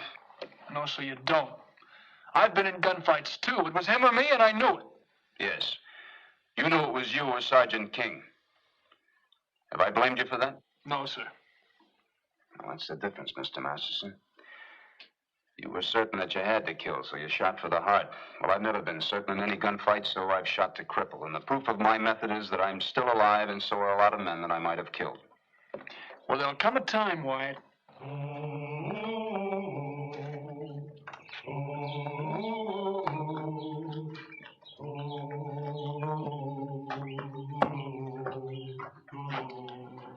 Don't stall around with us, Hoyt. You're wanted in Texas for stealing a ranch payroll. You've been indicted for it. Take our proposition. We'll get that indictment thrown out. Gunner Wyatt Earp. Some deal. It's easy. If you miss, he'll only wound you. He hasn't killed anyone all the time he's been a peace officer. I don't know. He's counting a lot on Earp. Still in all for $1,500. Take the money and head for Dodge. Don't take it, and the Rangers will be heading you back to Texas. Where you thought it was going to be? Near enough to send you to prison if you try to run out on us.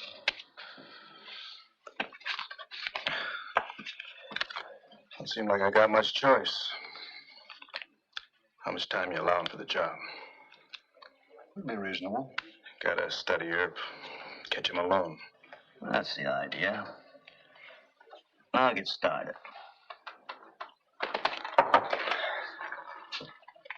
Oh, and no double-crossing, clearing that indictment. If I got nerve enough to go against Earp, I can handle both of you.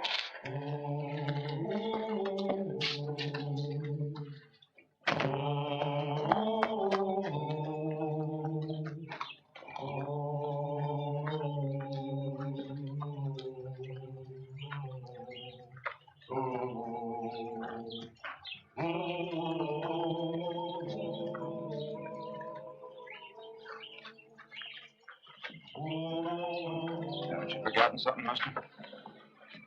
What's that? Your horse. You haven't watered or fed him. My horse, ain't he?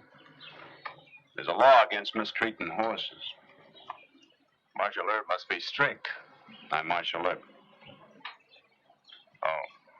Now, you've ridden that horse half to death. You go water and feed him. Yes, sir. Right away.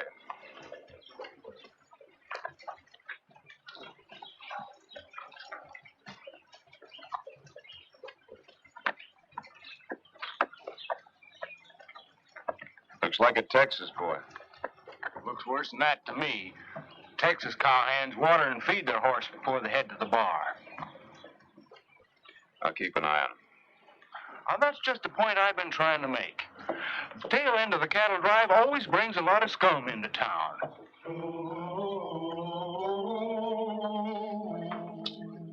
Looks like we have a couple of dry glasses. Hey, bring us another bottle of champagne. Gee, you must have hit the faro games for a lot of money. I got a big cattle spread below the Cimarron. Don't need a gamble. But, girls are kind of necessary, huh? Money is necessary, too. How come you're so interested in Wyatt Earp? I'm on the town council at Langley.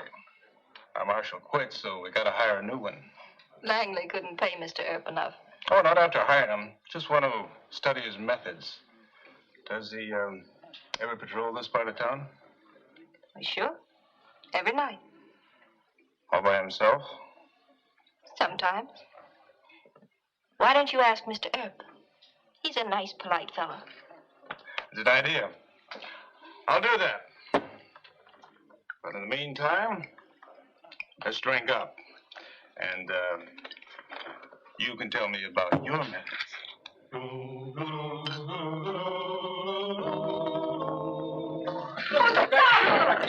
him, fellas! He ain't right. Get out of the way! Hey, back! It's gonna get trouble! Back! Stop kicking. Don't be kicking.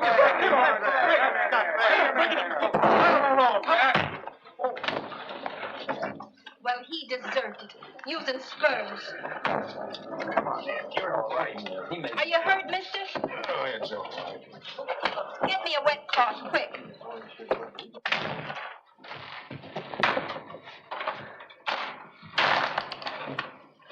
Fist fight at Madigan's saloon. He was stopping a cowhand with his spurs. I spoke to you about mistreating your horse this afternoon. We also have laws against mistreating cowhands. What's your name? John Smith. All right, lock him up. We'll see if the other man wants to prosecute. I need a doctor. Your deputy slugged me. There's a cut, pour some phenol solution on it. Yes, sir. Any more talk, you will need the doctor.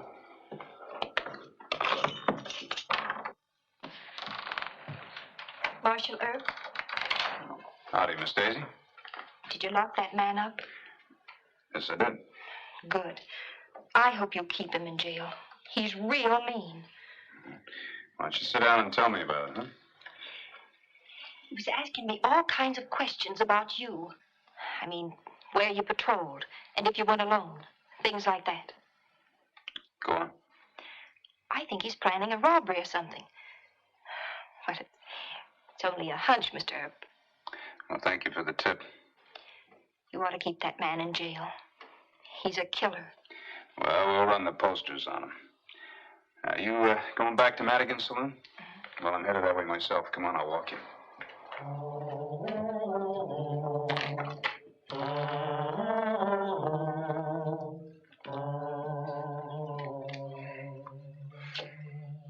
Just because Mr. Larkin didn't prosecute, don't act so cocky. Thanks for the kind advice. It's not advice. It's a warning. I think you're on the run, Mr. John Smith. We didn't find any poster on you, but one may come along. If I were you, I'd get out of Dodge. Any law says I gotta listen to your guff. Well, you got 2 fish and you got 2 guns. You can make it a fight either way. Later.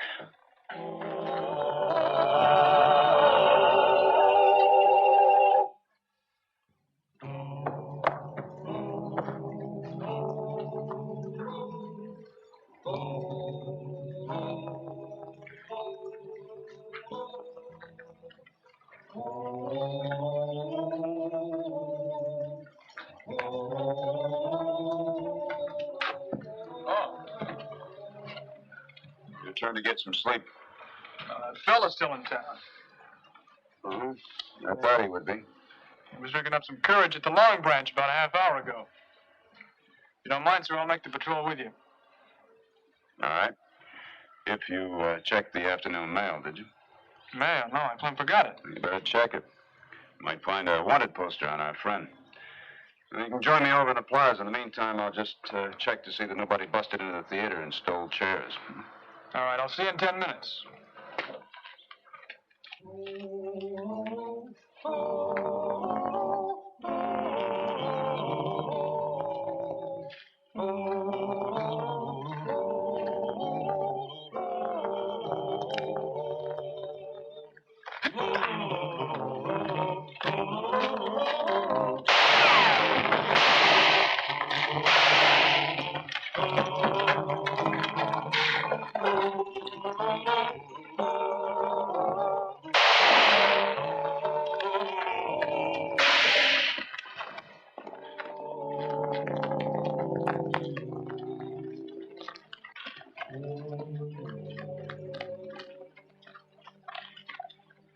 Is it in the lung?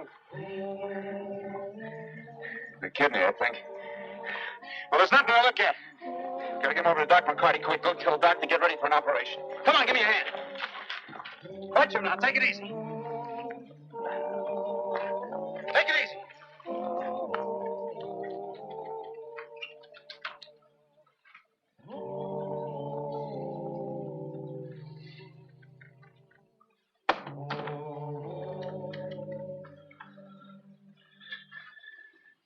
All right, your real name is George Hoyt.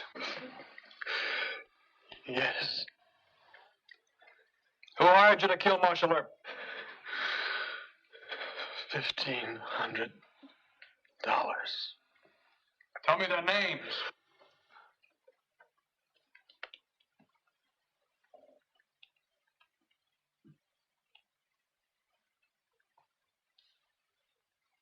He's dead.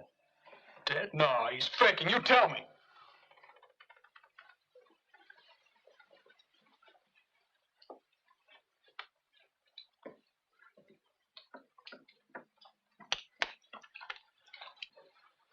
I know how you feel, Wyatt.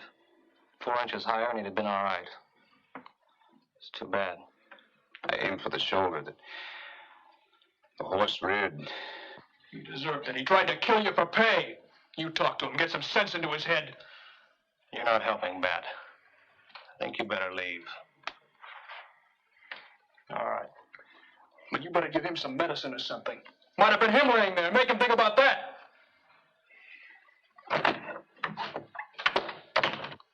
Well, there's a fight with guns. Someone's likely to get killed. You've been lucky, Wyatt. And foolish, too.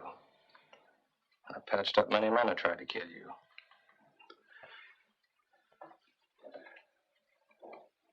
White was ignorant and stupid to try a thing like that. Gunfighters are all ignorant and stupid. But human beings, Doc. With innocent folks who love them. It just wasn't necessary. I could have chased him on horseback, caught him and put him in jail. This was an accident, Wyatt. But sooner or later, you're going to have to shoot to kill. Deliberately. You know that. I guess so. Wyatt, people die in my care. Most of them were beyond medical help. A few may have died because I didn't have the drugs or instruments in hand to save them. But I do my best. Yeah. Every doctor has to harden himself to death. If he can't, he should quit medicine.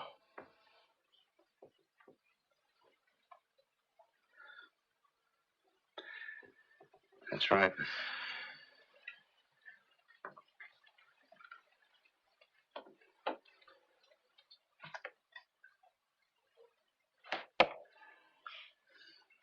Thank you, Doc.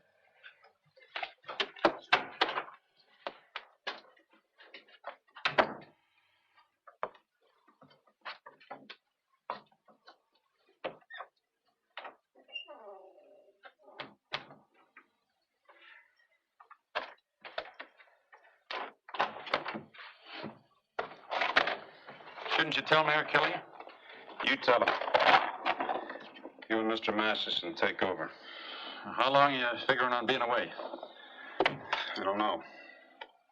Got a few things to think about. We should know how to reach you. Well, the only clue I have to Hoyt's background is the Four Corners Roadhouse. I found a bar slip in his pocket. I'll be heading there first.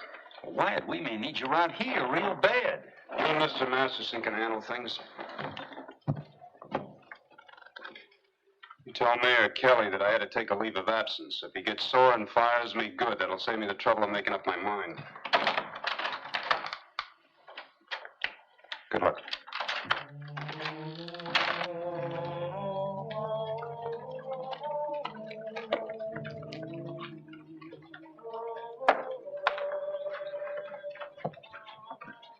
Herb leaving town? He's packed heavy for the trail, Mr. Leonard. Killed a Texan. So now he's scared. Pete, you better go tell the Big T outfit. They're camped west of Fort Dodge, about 2 miles. Right.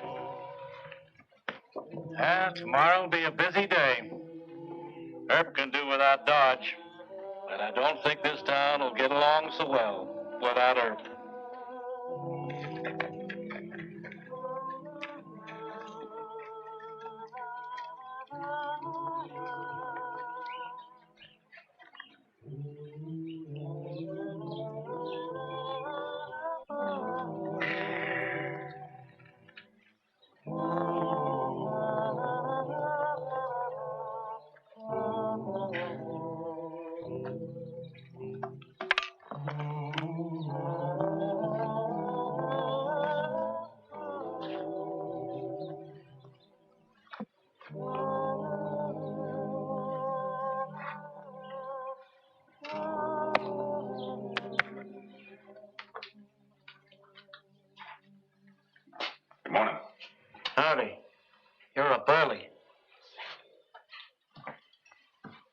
haven't been to bed yet.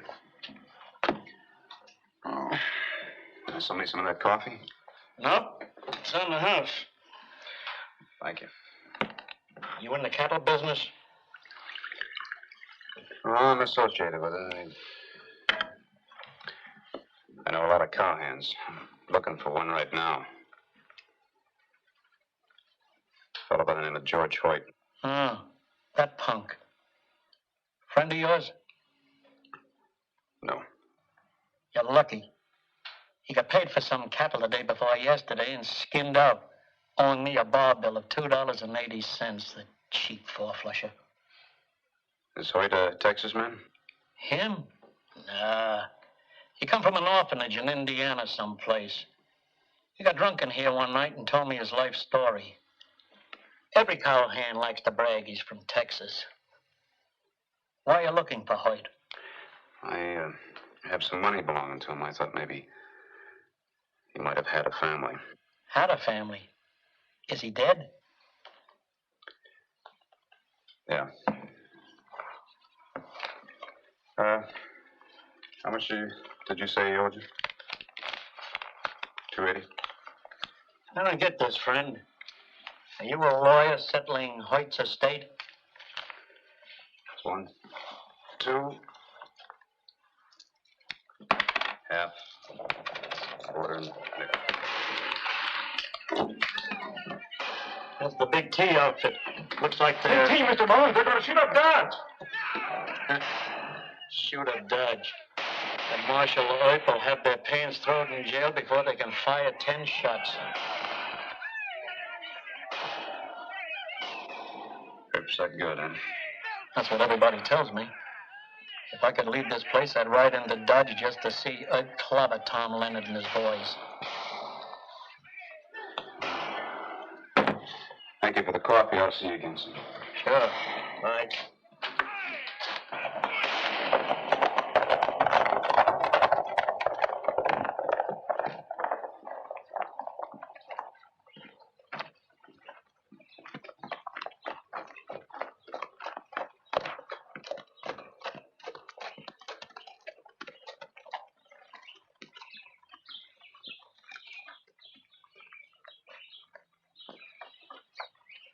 I suppose Mr. Kelly sent you, huh? Yes, sir. There's going to be trouble in town. You shouldn't have left Mr. Massacre. He'll need you. Now go on and get back there. No, sir, not without you. I'm tired, Hal. I'm sick and tired. I know, White. We all are. It's no good job being a walking target every day, but me, I hate to get out of bed in the morning. Sometimes I have to smoke before I reach for my gun belt.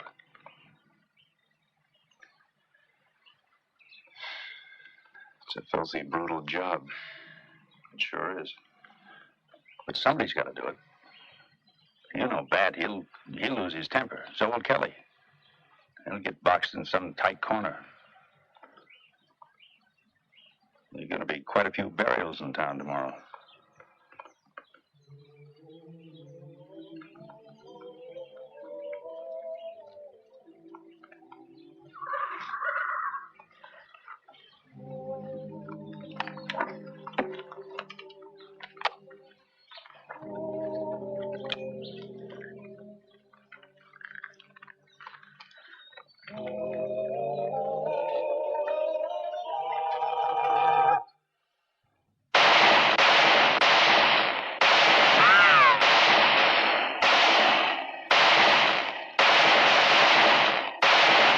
All right, throw him down. You ain't got a chance.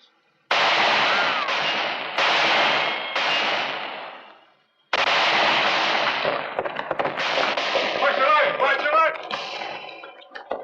Break the line, get here, Marshal. The Diamond T-Man got Jim Kelly and your boys backed into Carr's Alley. Hal, you take these 4 men, try to sneak through 4th Street. Cut them off. I'll try for Leonard.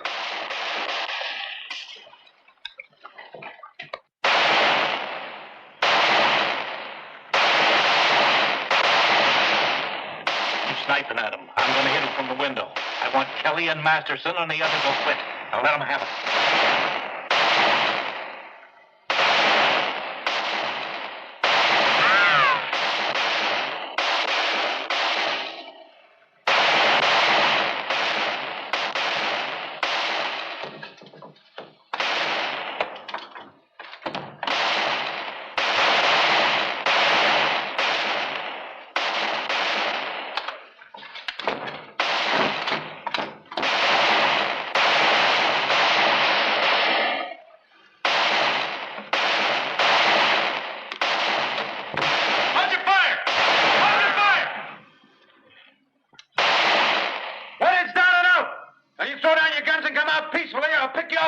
want? Come in here! All right. Over there. Take your guns. You didn't kill him. No, Mr. Masterson. Wasn't necessary. Thanks for coming back, Wyatt. You blessed chicken-hearted fool. Well, he cleaned up the country, the old Wild West country. He made law and order prevail. And none can deny it, the legend of Wyatt forever will live on the trail. Wyatt Earp, Wyatt Earp, brave, courageous, and bold. Long live his fame, and long live his glory, and long may his story be told.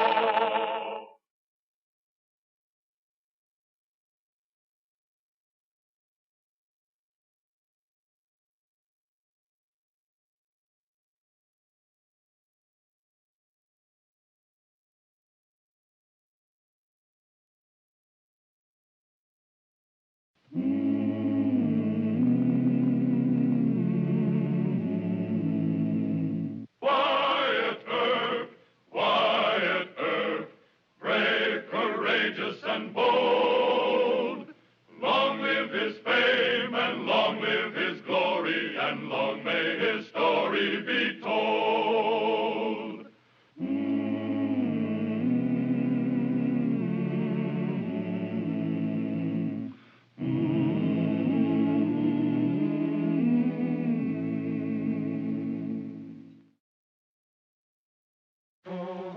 The friendship between Marshal Wyatt Earp and Dr. John H. Holliday was one of the mysteries of Dodge City. Why Marshal Earp, a deacon in the church, could tolerate Doc Holliday was mighty puzzling to Wyatt's friends.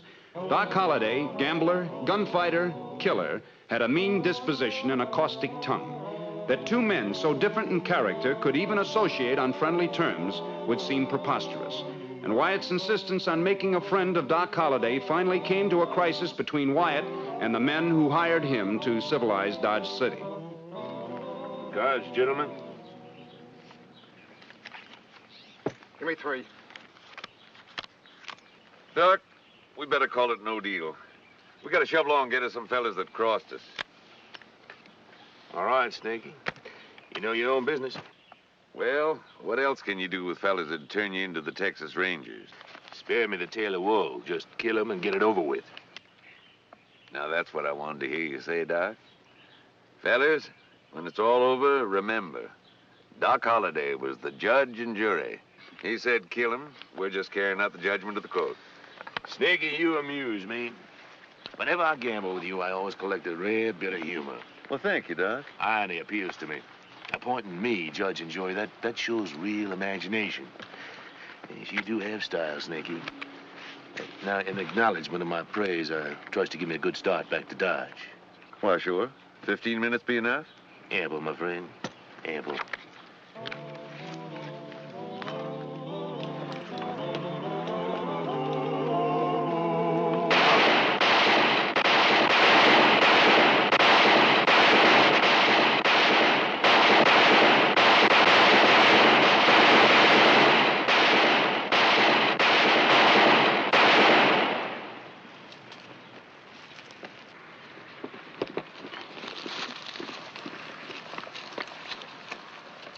That's mighty nice work.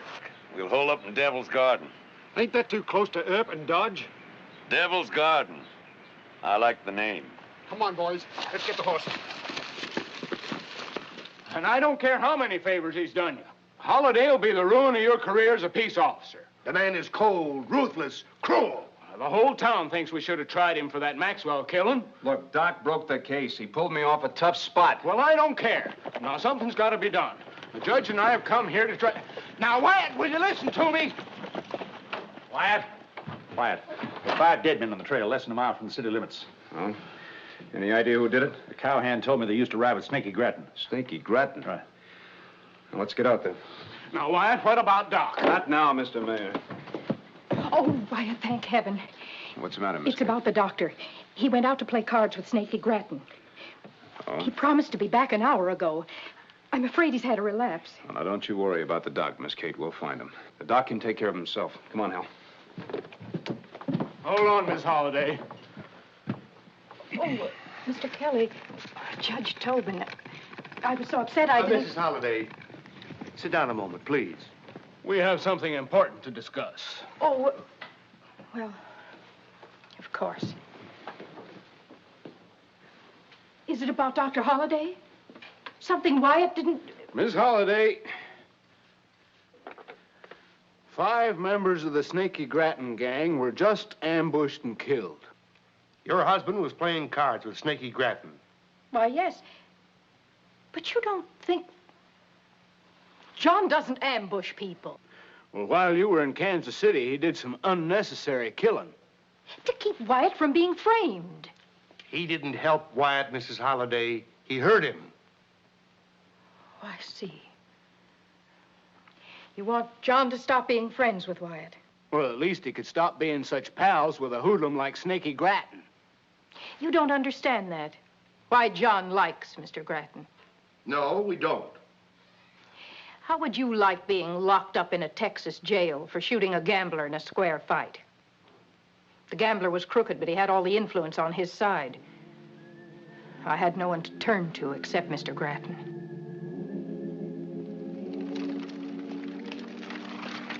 Well, howdy, Miss Kate. John's in jail in Breakus. They aim to hang him for shooting One-Eye Gillum. Well, I'll be. Doc ought to get a medal for that. The rope is what he'll get. Unless you can do something, Mr. Grattan. Do something? Why, that Breakus jail ain't nothing but a board shack. Hey, Muggins. This is Miss Holliday, Doc's wife. Howdy. She'd like for us to get old Doc out of that jail at Breakus. We'll need some of the boys. I'll round them up, boss. They like breaking jails, Miss Kate. You done them a real favor just to mention it. Now, you light down, rest a while. We'll have them right out for you.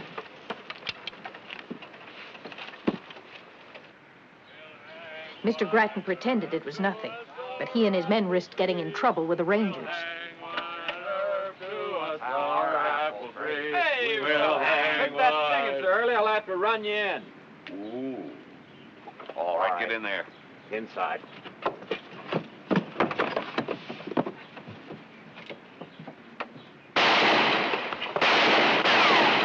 Here we are. Bring them out.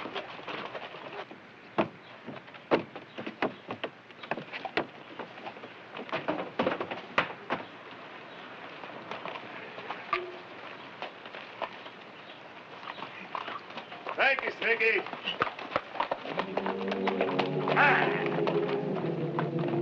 John owed Mr. Grattan, you see?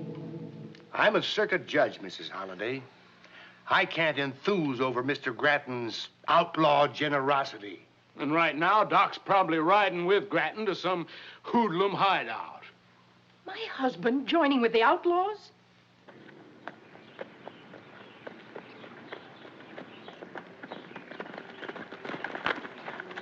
Well, Wyatt and Hal, loaded with spitting ginger. Where did it happen, Doc? Back yonder a few miles, I heard shooting. Look, I've been up all night. I ran out of whiskey and I'm feeling mean, so ride along, will you? I'm sorry, Doc. But Miss Kate told me you were with Snaky Grattan. Kate tells you too much. It's more trouble for Wyatt. He's already in bed with Tobin and Kelly. He's off, Hal. Did you just have to be playing cards with Snaky Grattan? Why not? I like Snaky. But you took no part in the killing, huh? No, Give him some whiskey. Is that an order? Yes, it is. Your chief deputy doesn't like me, and it's quite mutual. If he wasn't your chief deputy, he'd be dead. The temptation to shoot him has often assailed me. Hal has a job to do, and so have I. I concede that. Thank you. I feel better. I'm going to ask you once more. Were you at the shooting? No, sir, I was not. Did you know that Snaky Grattan was going to ambush those men? Certainly. That makes you an accessory before the crime. Aren't you going to arrest him? You try it, Deputy. All right, quit your jabbering, both of you. Now, Hal, ride back into town. Get a handful of deputies. We'll meet you out there. Yes, sir. I'm trying hard to stay your friend, but you don't make the job easy. Oh, now, cool off, Wyatt. I'll let you arrest me. What good's that gonna do? I'm still a United States Deputy Marshal, and I gotta try and find Snaky Grattan. Now, do you know where he's likely to be, or does your perverted sense of loyalty to outlaws require you to say nothing? You know, if you take a drink occasionally, you'd be a lot easier to deal with. Come on. Tis contrary to common sense, Miss Holliday, for a man to consort with outlaws and claim friendship with a peace officer. Dr. Holliday compromises Wyatt. Law-abiding citizens can't understand such a friendship. People don't understand my husband. John saved Wyatt's life on at least 2 occasions. And another time, John had a run-in with 2 of Sheriff Masterson's men. They were new deputies, and they'd been drinking, and... There he comes. Bob! Ain't you the famous Doc Holliday? I'm Dr. Holliday, yes. Fast gun. Mean with a knife. Everybody's scared of you, huh? You better go back in that saloon and drink it off. We ain't scared of you. Just start for your gun. I'm not wearing a gun. Go get one. We'll wait right here. And we'll be right here.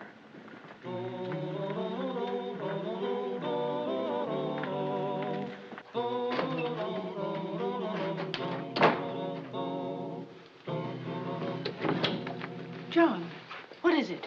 2 of Masterson's deputies got fresh with me. They asked for a gunfight, and they're going to get one. No. Masterson and Wyatt are close friends. That should keep his deputies sober. We don't care about him. It's Wyatt. You'll make trouble for Wyatt.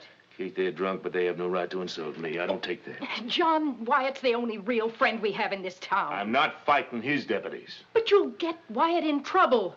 You'll just be proving what everybody says, that he's foolish to be friends with us. They'll laugh at him, John.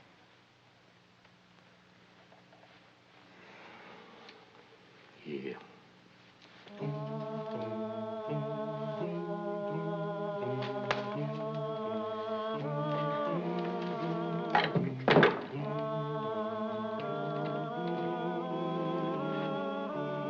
Well, why don't you finish your letter?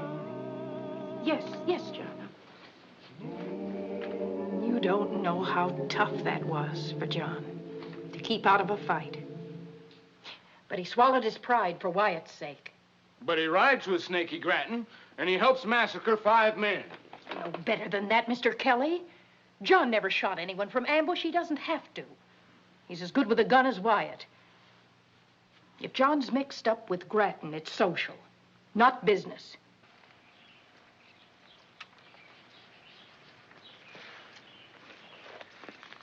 They never even had a chance. Grattan got him from those rocks not more than 30 feet off the trail. Well, they never gave Snaky a chance. They stole his robbery haul and then informed on him to the Rangers. And how much would Snaky and his boys have gotten for that in Texas? Someday I must give you a lecture on criminal ethics. Criminal ethics? Precisely, Deacon. You have your code, Snaky has his. In Snaky's code, what those men did merited a death sentence. And you agree with that, huh? No. But I understand it. Oh. And you think it's quite all right? You're trying to ask me where I think Snaky and his boys went. Well, why don't you ask me point blank? All right. Where? I can't tell you. Criminal ethics, huh? No. I don't want you riding into an ambush. Katie'd leave me. She should have left you 12 times.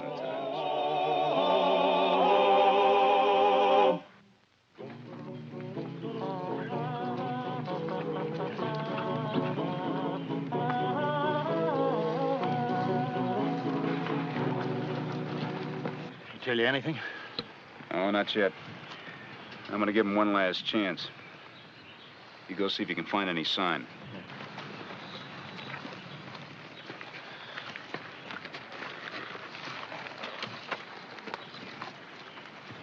Well, they can't have gone too far. We'll have to trail them. They'll bushwhack you. Well, I've been bushwhacked before. Not by Snaky. He's a genius at it. All right, you warned me. Goodbye, Doc. Too bad. I hate to think of an old crock like me outliving you. You just save your tears for the funeral. Did they scatter? No, they're headed south toward bushwhacker country. Good. All right, you deputies, spread out the flank Hal and me. You keep a wide interval, but keep in touch.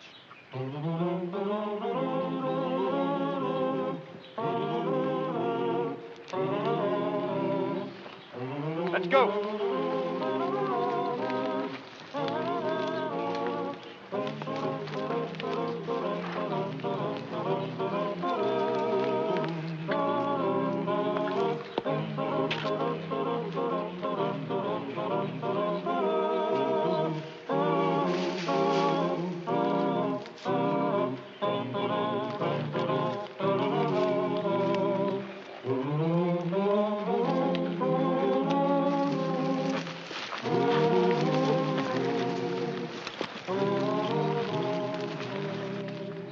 Take the horses down there about a quarter of a mile, picking them by a stream if you can find one.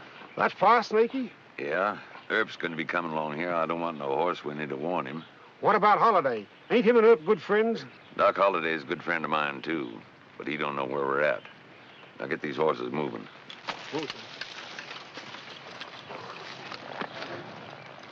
Come on.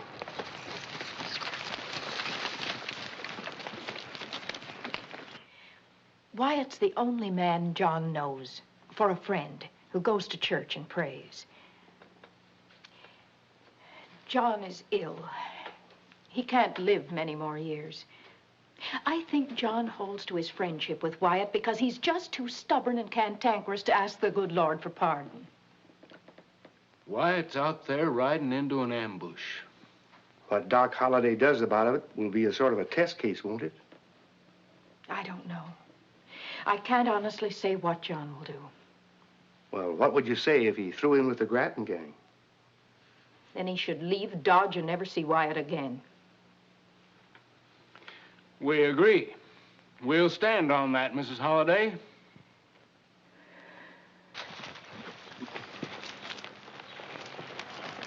Why are you stopping them? Figure Snaky Grattan's holed up here someplace. Probably in Devil's Garden. So? Well, there's no need of taking 6 men into an ambush. I figure we ought to stay here, send back to Dodge for at least 20 more good guns. There are not that many in Dodge. I don't want a lot of family men in a gunfight with Grattan. We're riding on.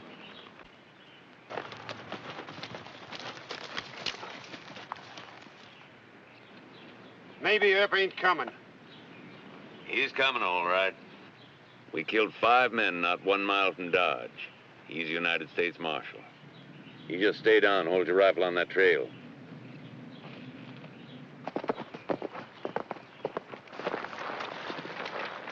Call in the deputies.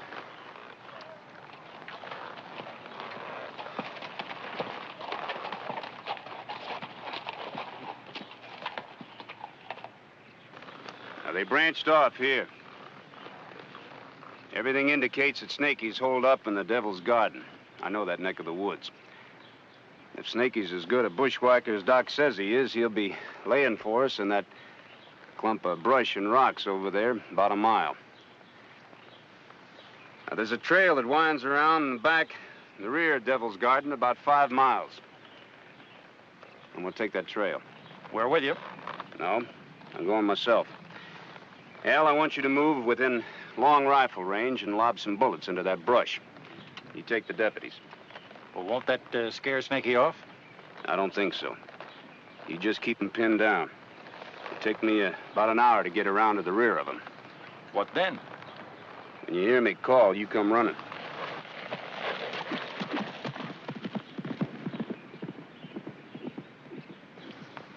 You heard the marshal.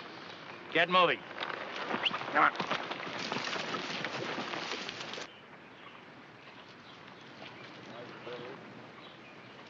They're coming.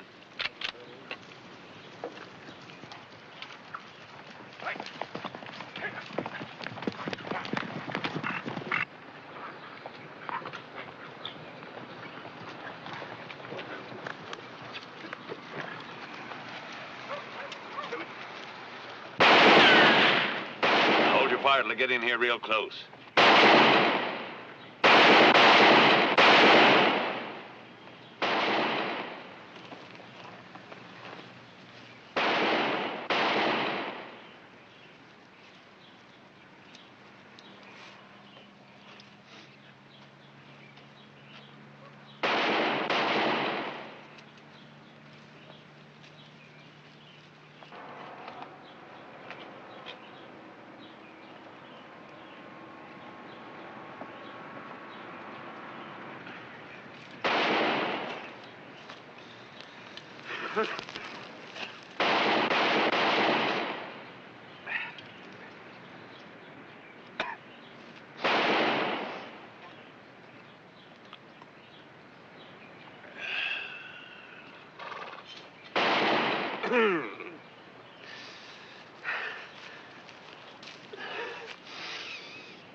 We can get him now.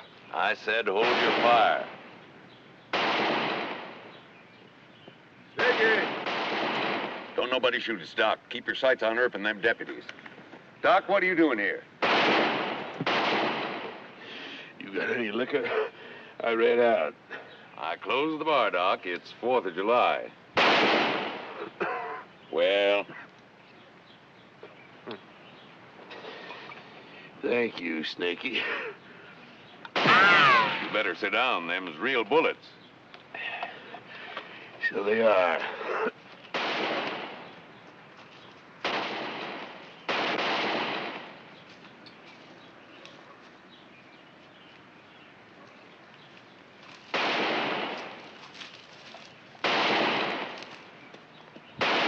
Snaky, they're close enough.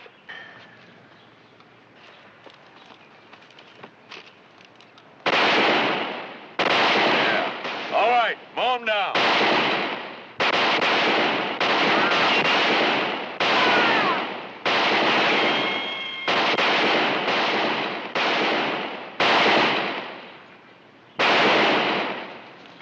Down! Let him come and get us! Wyatt, better hurry. All right, load up. We'll charge him. That Earp is awful smart. He's smarter than you. Huh? If you were a smart man, Snaky, you'd head for Texas and turn yourself over to the Rangers. And get hanged? They can't pin that ambush on you. The worst you'll get's 2 years. Who's that talking, you or Earp? Don't be an idiot. You start killing peace officers and you will get the rope. Have you gone over there?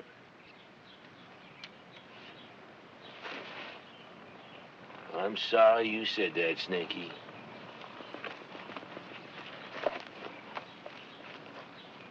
That statement calls for a draw. Don't try it, Doc. He makes a move for his gun, break his arm. All right, the rest of you, let's rush him. No!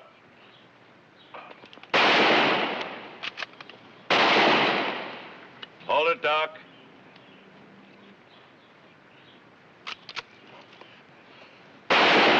Drop it. Now tell the rest of your men to drop their guns. Drive them! Use your head, Snaky. All right, we're whopped. Drop them.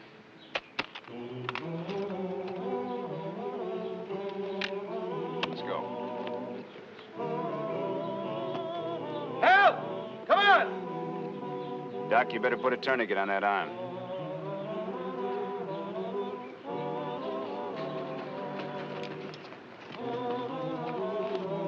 All right, let's get down the hill. Come on.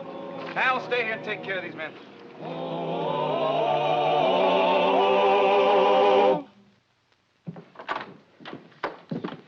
What happened? Oh, John, Wyatt, won't you tell me what happened? Well, I'm sorry, Miss Kate. I told Doc I wouldn't say anything about it. John, please. No. Did John do something wrong? Is he under arrest? You've got to tell me what he did. Mayor Kelly and Judge Tobin don't think you should be friends with John anymore. Oh? Well, Miss Kate, Doc and I are still friends. We're still friends. Well, he cleaned up the country, the old Wild West country. He made law and order prevail.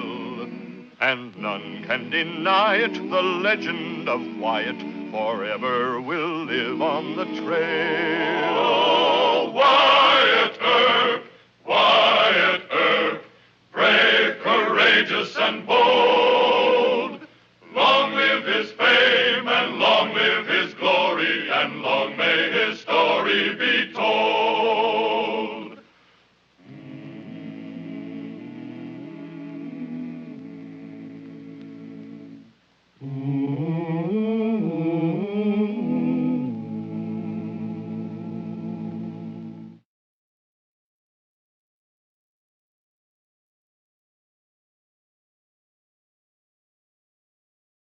ভালোবাসা সুন্দর, ভালোবাসাও সুন্দর। মানুষ নিজের অজান্তেই ভালোবেসে ফেলে।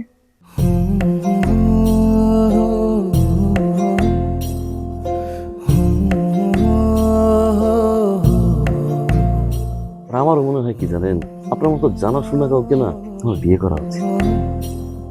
এটা কি উপলক্ষে? ম্যাডাম, ফুলটা গ্রহণ করুন, তারপরে বলতেছি। ভোটার আইডি কার্ডে যার স্বাক্ষরের জায়গায় টিপসই দেয়, এখানে কেউ ডাক্তার। এই দুইজনের মধ্যে যে আগে ম্যাডামের মন জয় করতে পারবে, ম্যাডাম তার।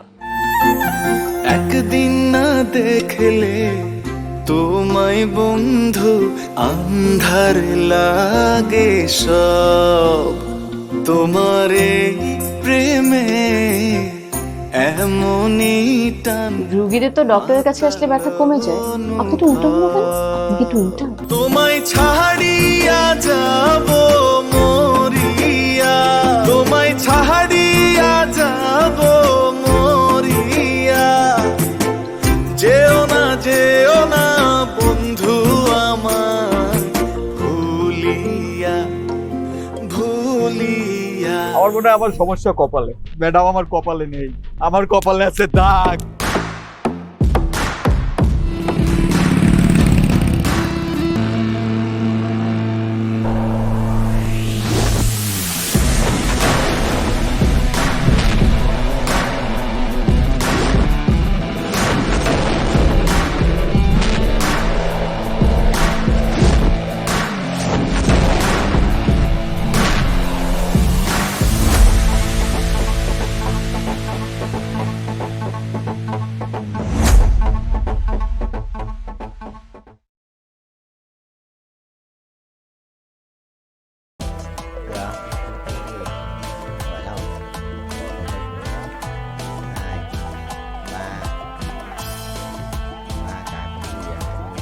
Diện Bình bao nhiêu? 5 ủa 50%.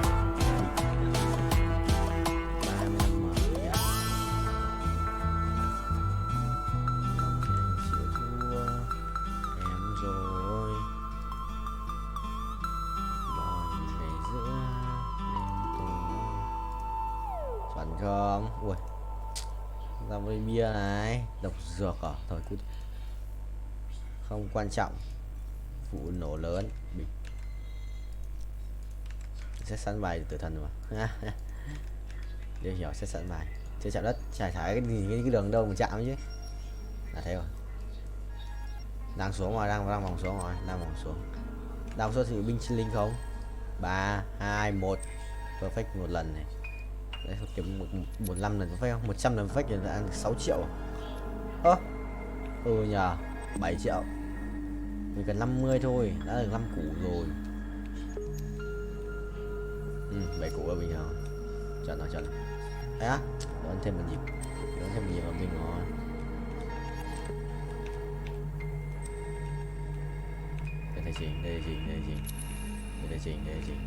Địa chỉ. Ok. Không được.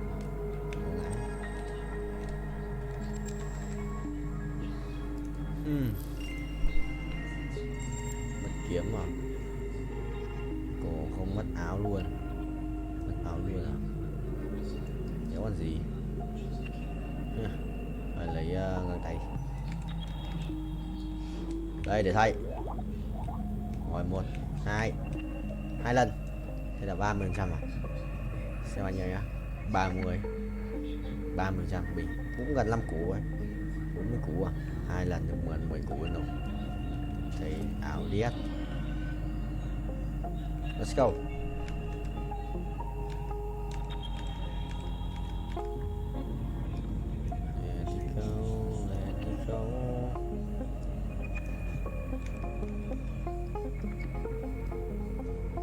Rồi. Một chiếc binh chi linh không phải bánh 7 láp à? Vậy 456 triệu coin để rebirth tiếp à? Khó đấy. Anh cần 50 củ về phải chừng. Ui, 40 củ tròn. Kiếm tiền từ điêu ấy. Một lần perfect này. Một lần perfect.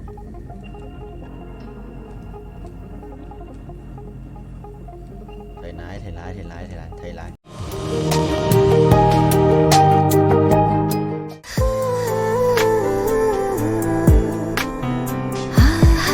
আপনি কিন্তু দেখতে যথেষ্ট সুন্দরী একজন মানুষ,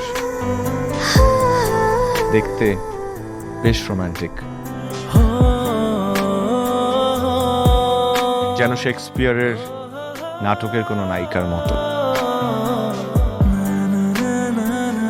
ভেবেছিলাম, কিন্তু আপনি তো পুরোটাই মর্মান্তিক।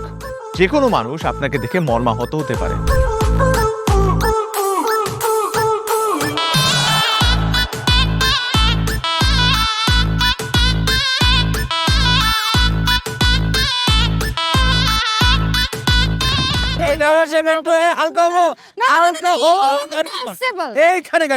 আমার হালকা হতে 1 মাস সময় লেগেছে।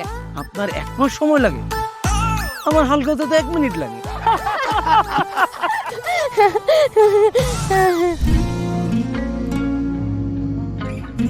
আমার কাছে মনে হয় জীবনসঙ্গী এমন হওয়া উচিত যার সাথে আপনি প্রতিটা মুহূর্ত উপভোগ করতে পারবেন, সারাক্ষণ খুনসুটিতে মেতে থাকতে পারবেন এবং তার মনে এমনভাবে বসবাস করবেন যে আপনার দিকে সে একটাবার তাকালেই বলে দিতে পারবে যে তার বেঁচে থাকার কারণই আপনি। পথে চলতে চলতে, কথা বলতে বলতে, কখন যেন হলে আমার, জানি গল্পে গল্পে মিশে অল্পে অল্পে আমিও হয়ে গেছি তোমার। ছোট ছোট ভুল ফুটে হলো ফুল যে তোমাকে পেলাম, গুটি গুটি পায়ে স্বপ্নের নাই আমি ভেসে গেলাম। আপনি কি মনে করেছেন একজন মানুষ আমার জীবন থেকে চলে গিয়েছে এবং আপনি সেই সুযোগটা কাজে লাগিয়ে আপনার ফিলিংস গুলো আমার কাছে এক্সপ্রেস করবেন আর আমি সেটা হ্যাপিলি অ্যাকসেপ্ট করে নিব? এই হচ্ছে আপনার বন্ধুত্বের নমুনা? রোদের পাখি তোর শহরে, আমার মনের স্বপ্ন ঘিরে, ওরে পাখি ওরে সারাক্ষণ,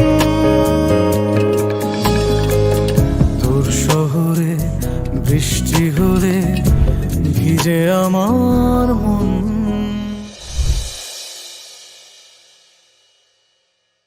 Này, sao thế nhỉ? Sao thế ít nhỉ? Nổ boom.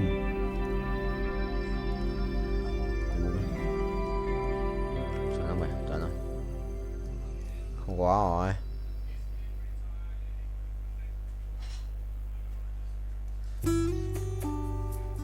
Rồi, cút.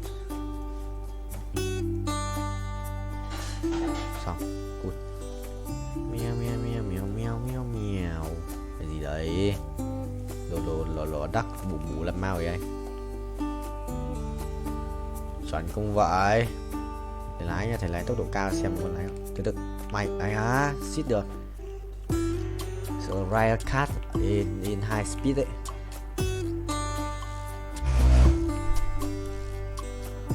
Chuẩn không? Hay á? Không được. Sợ tốc độ cao. Tốc độ cao đét mà. Rồi một lần, 2 lần, lần thứ 2. 300 lap à? 400 lap. Chuẩn không thầy? Chuẩn không? Chuẩn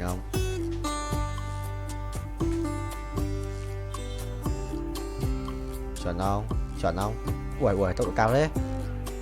378 lap cho 400. Này à, bắt đầu thua, bài khỏe đấy. 2299 á. Bài đấu sĩ á. Mình lẫn vào mày đừng ăn uống đầy đủ nhỉ. Thằng này được ăn uống đầy đủ. 2299 là phải không? Không. Tôi đâu chuyển ăn đâu.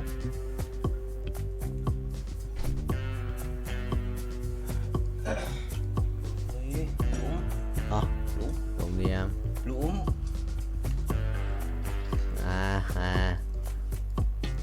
Ô. Phải chấm.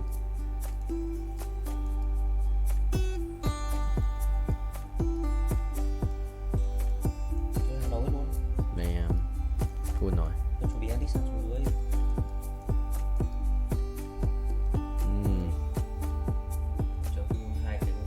Không biết. Ok thầy ơi. Này sẽ là ride a cat. Lâu rồi. 15 phút.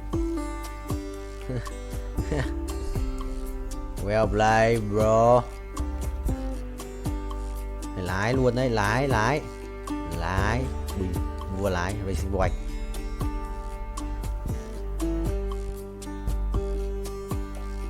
Nhốt luôn.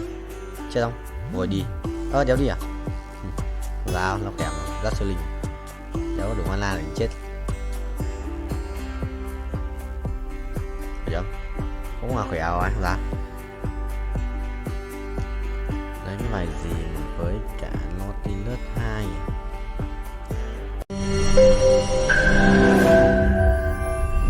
তোমাকে 15 লাখ টাকাই দিতে হবে।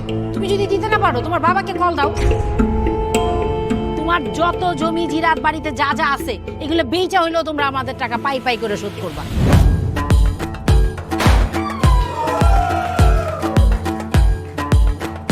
একটা ব্যাপার কি খেয়াল করছো? শহরে কিন্তু 2টা রূপ, রাতের এক রূপ, দিনের আর এক।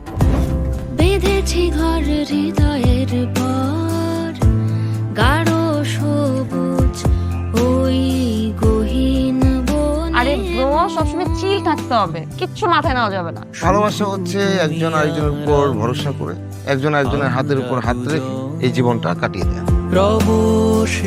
কিছু মানুষ এই রাত জেগে থাকে আর টাকার বিনিময়ে সুখ খোঁজে। বসুন। এখন তো সিরিয়াস হওয়া উচিত, তাই না? আমি তো কোথাও যাচ্ছি না পার্টি করতে। তুমি কেন যাচ্ছ? কেন বন্ধ করতে পারতেছো না বলো তো?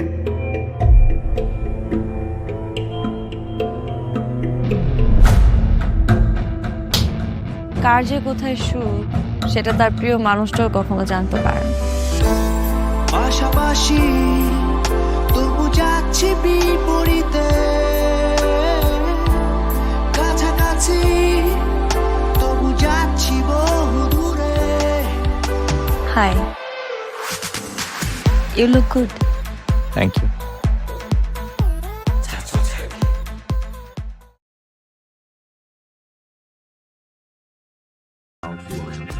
Rồi, bye bye. Nhà đi đâu qua. Rồi, phải đủ có 3 kiếm tiền. 36 thì kiếm 80 tỷ. 8 để vay 10 lần của tiến sĩ sinh hoạt kia. Của đây sinh căng ấy chứ. Của 37k lợi nhuận đấy. Ui, thua. Tận đại.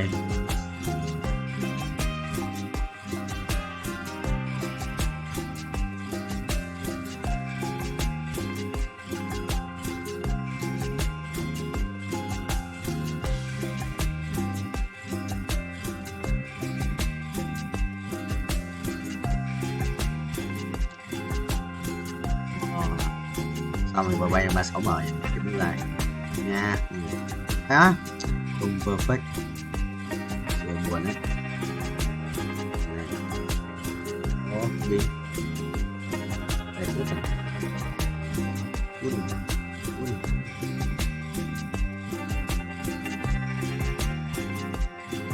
Shit. Ui không đấu à?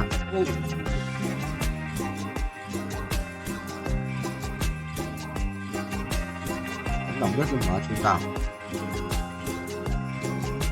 Rồi 2 lần có tới gì? 3 lần có tới gì? 4 lần, 5 lần. 22. Tiền. Sắp được nước màu này. 39. Tí năng lượng. Giống ngoài ở đây ạ. Theo một tí năng lượng. Giống nhỉ?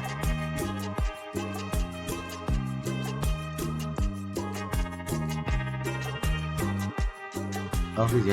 Chỉ cần nói nha. Tí năng lượng mà nó nên nhớ lượng vãi. Cái kiếm uy lực.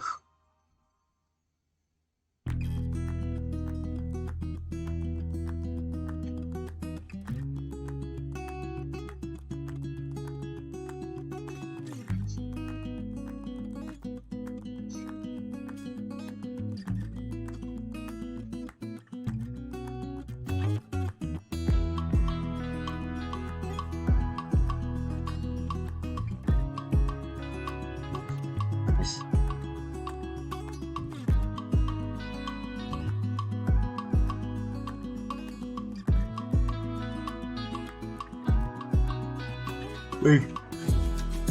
Baby à. Ui. Cool. Rồi.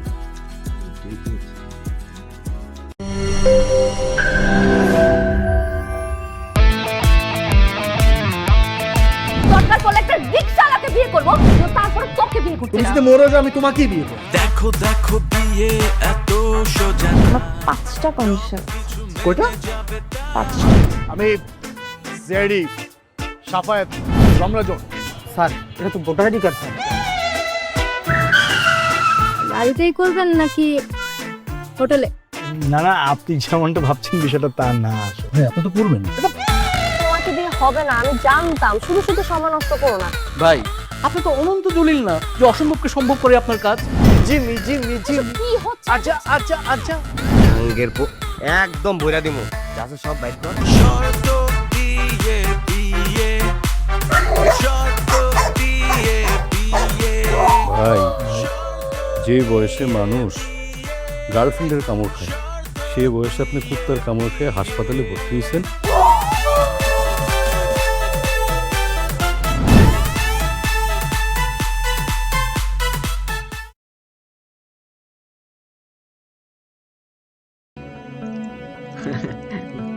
Phía mới xoay màn hình quá, cần gì đâu, cần gì cho đâu. Về phía mới xoay được màn hình quá, nó chỉ cần mình xoay góc màn hình thôi. Mà vừa di chuyển vừa xoay góc màn hình nhá, gì sẽ. Mới công đôi việc.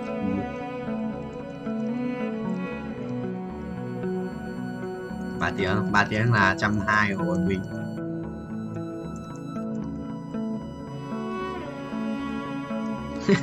Nổi không? Nổi. Nổi. Chưa tài đâu. Rồi quay. Mới đầu nó sao anh hồi đầu tiên anh làm. Có mỗi mình anh làm biết anh bảo là anh quay bao tiếng một ngày không? Hồi đấy là anh không đi học mấy.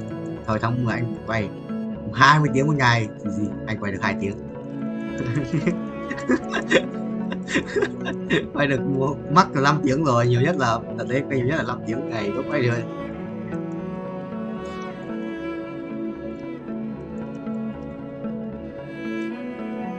Hai trận à? Được cái nhỉ? Quỷ đấy. Được à?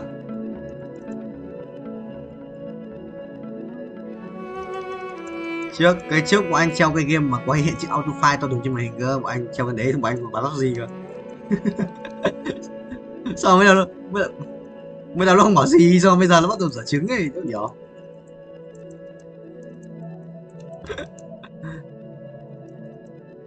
Thầy quay tiếng như vậy, thầy sang đấy nghỉ tí, ngồi tí một tiếng nữa xong rồi đi tắm đi ngủ.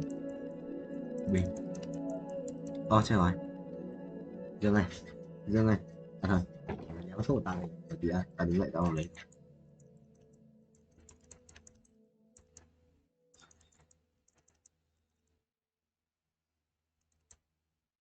Anh tập, anh chưa tập chân tuần đầu, anh chưa tập chân giờ ảo ấy. Anh tập lại bài kiểu tập lại cho quen máy của vai ngực tay ấy, lưng ấy. Chưa làm sao chưa quen, chưa tập lấy cái chân béo như lợn, chân toàn mỡ mà chôn đấy, chân toàn mỡ.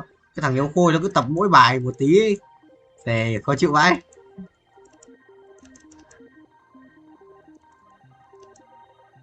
Cái gì?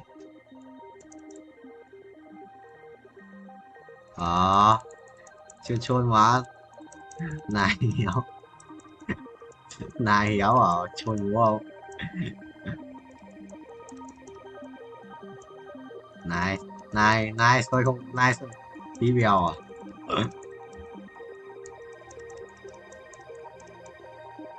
Yes. Cái gì vậy? 650 này. Ok em ơi. Anh quay 6 tiếng rồi, giờ quay thêm 7 này, 1 tiếng nữa 8 tiếng đi, cũng 8 tiếng. Nhìn đồng anh dậy từ sáng, sáng anh quay anh Vũ quay Vũ lúc nào cũng là trưa mới vào mà. Xong rồi Hồng Tuấn biết gì không? Anh bảo là thằng Tuấn lúc chiều lúc Hồng Vũ đi nghỉ rồi ấy. Hồng Tuấn bảo là lúc Hồng Vũ xem phim, Tuấn bảo là mai các bố có dậy quay từ sáng không, nó vào bảo là tao thì tầm 9 giờ quay rồi, nó bảo 9 giờ, còn thằng Vũ thì lúc nào cũng tầm trưa nó ăn xong nó mới vào. Thế là Tuấn bảo là không được rồi, tối phải dục thôi. Anh bảo phải chứ. Phải chưa? Định dục Vũ dậy sáng mà. Cho bố.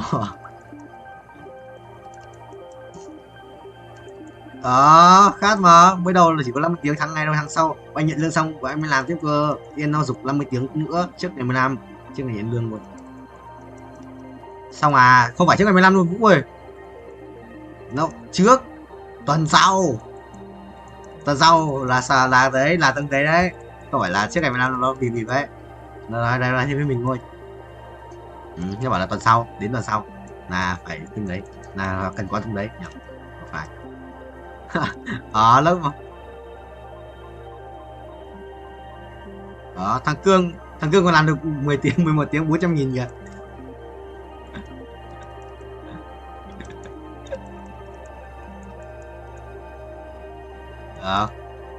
Có bao nhiêu cố rồi. Yes. Vũ còn bao nhiêu? 30 á? Vũ còn 30 hả Vũ? Ok thầy ơi. Anh không nghe bao nhiêu. Cô bảo mai chủ nhật, mai thì sợ một ngày quay ác quỷ ấy.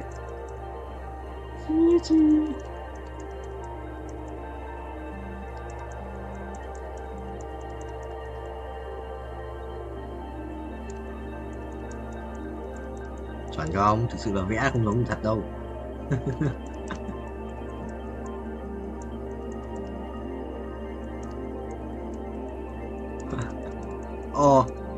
Anh mà đi anh cũng thế Vũ, anh mang ngay đồ ăn ở nhà đi. Đéo thì đấy ăn được đéo.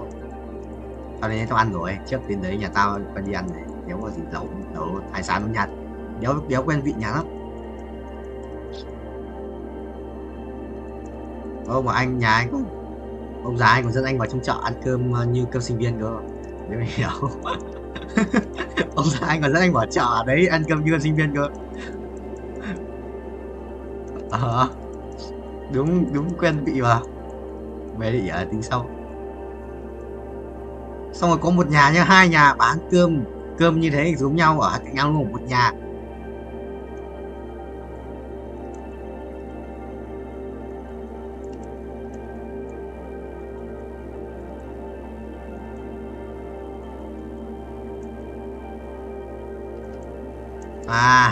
Lại giống cái thằng đang bài chữ tao à? Giống cái thằng bảo là các bạn chép bài được điểm cao hơn các bạn được học các kiểu à? Lại giống cái thằng đấy à?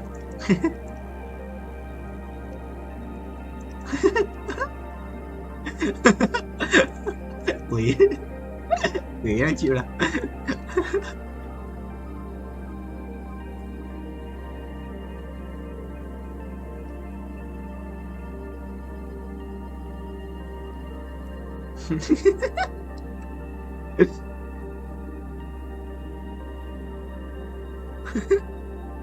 Bà ra tút đợi tôi ra trường à? Phải không?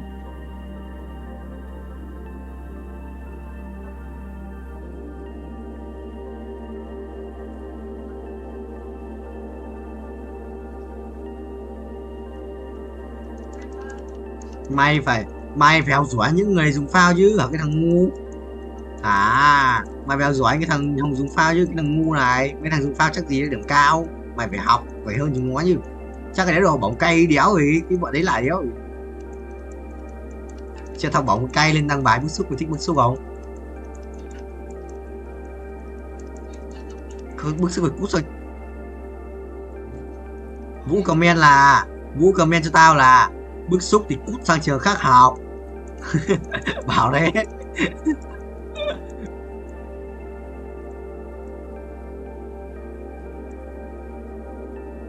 Gì qua của nó mà quỷ lợn đi.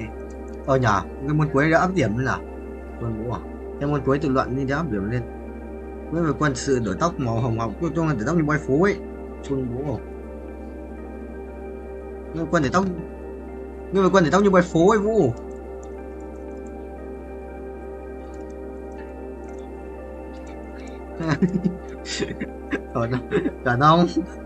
Chuẩn không? Xe pháp loại cương nó ghi của tao ép ở đây, trong khi tao thi lại xe rồi. Cái gì ép tao? Hành vi khách hàng nhau áp à? Quản trị marketing B.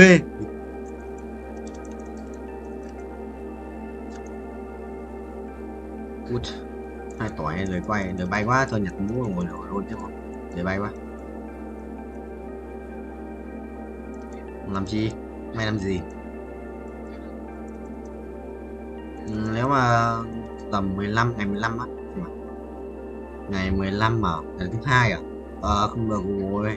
Thứ ba đi học. Quả đấy em mà về vào thứ sáu thì anh có 3 ngày để về thì còn về được bên trên hơn đấy. Thứ 6 trong cái tuần đấy, hoặc là thứ 6 trước tuần đấy về 12. Nhưng mà mình phải viết mày em. Mình phải viết mày à. Nếu không biết. Được em. Mình cho anh không?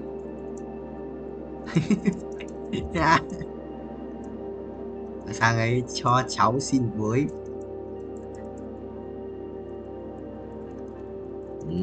Mình chỉ lính ấy, xong mà mang lên anh ăn hộ mình. Gọi à, chỉ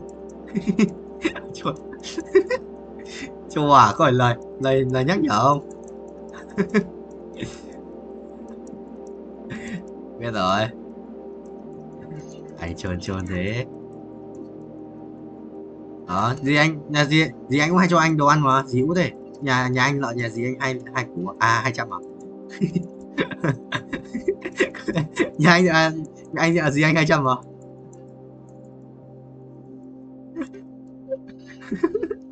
Vâng biết à? Có cứ sự gì cũng biết được độ khó mà.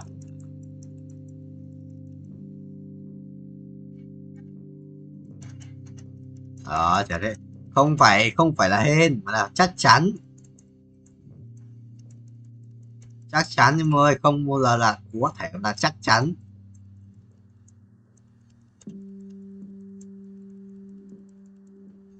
Được không bà ơi? Mà cái machine là như nào? Anh không hiểu cái machine này. Yes.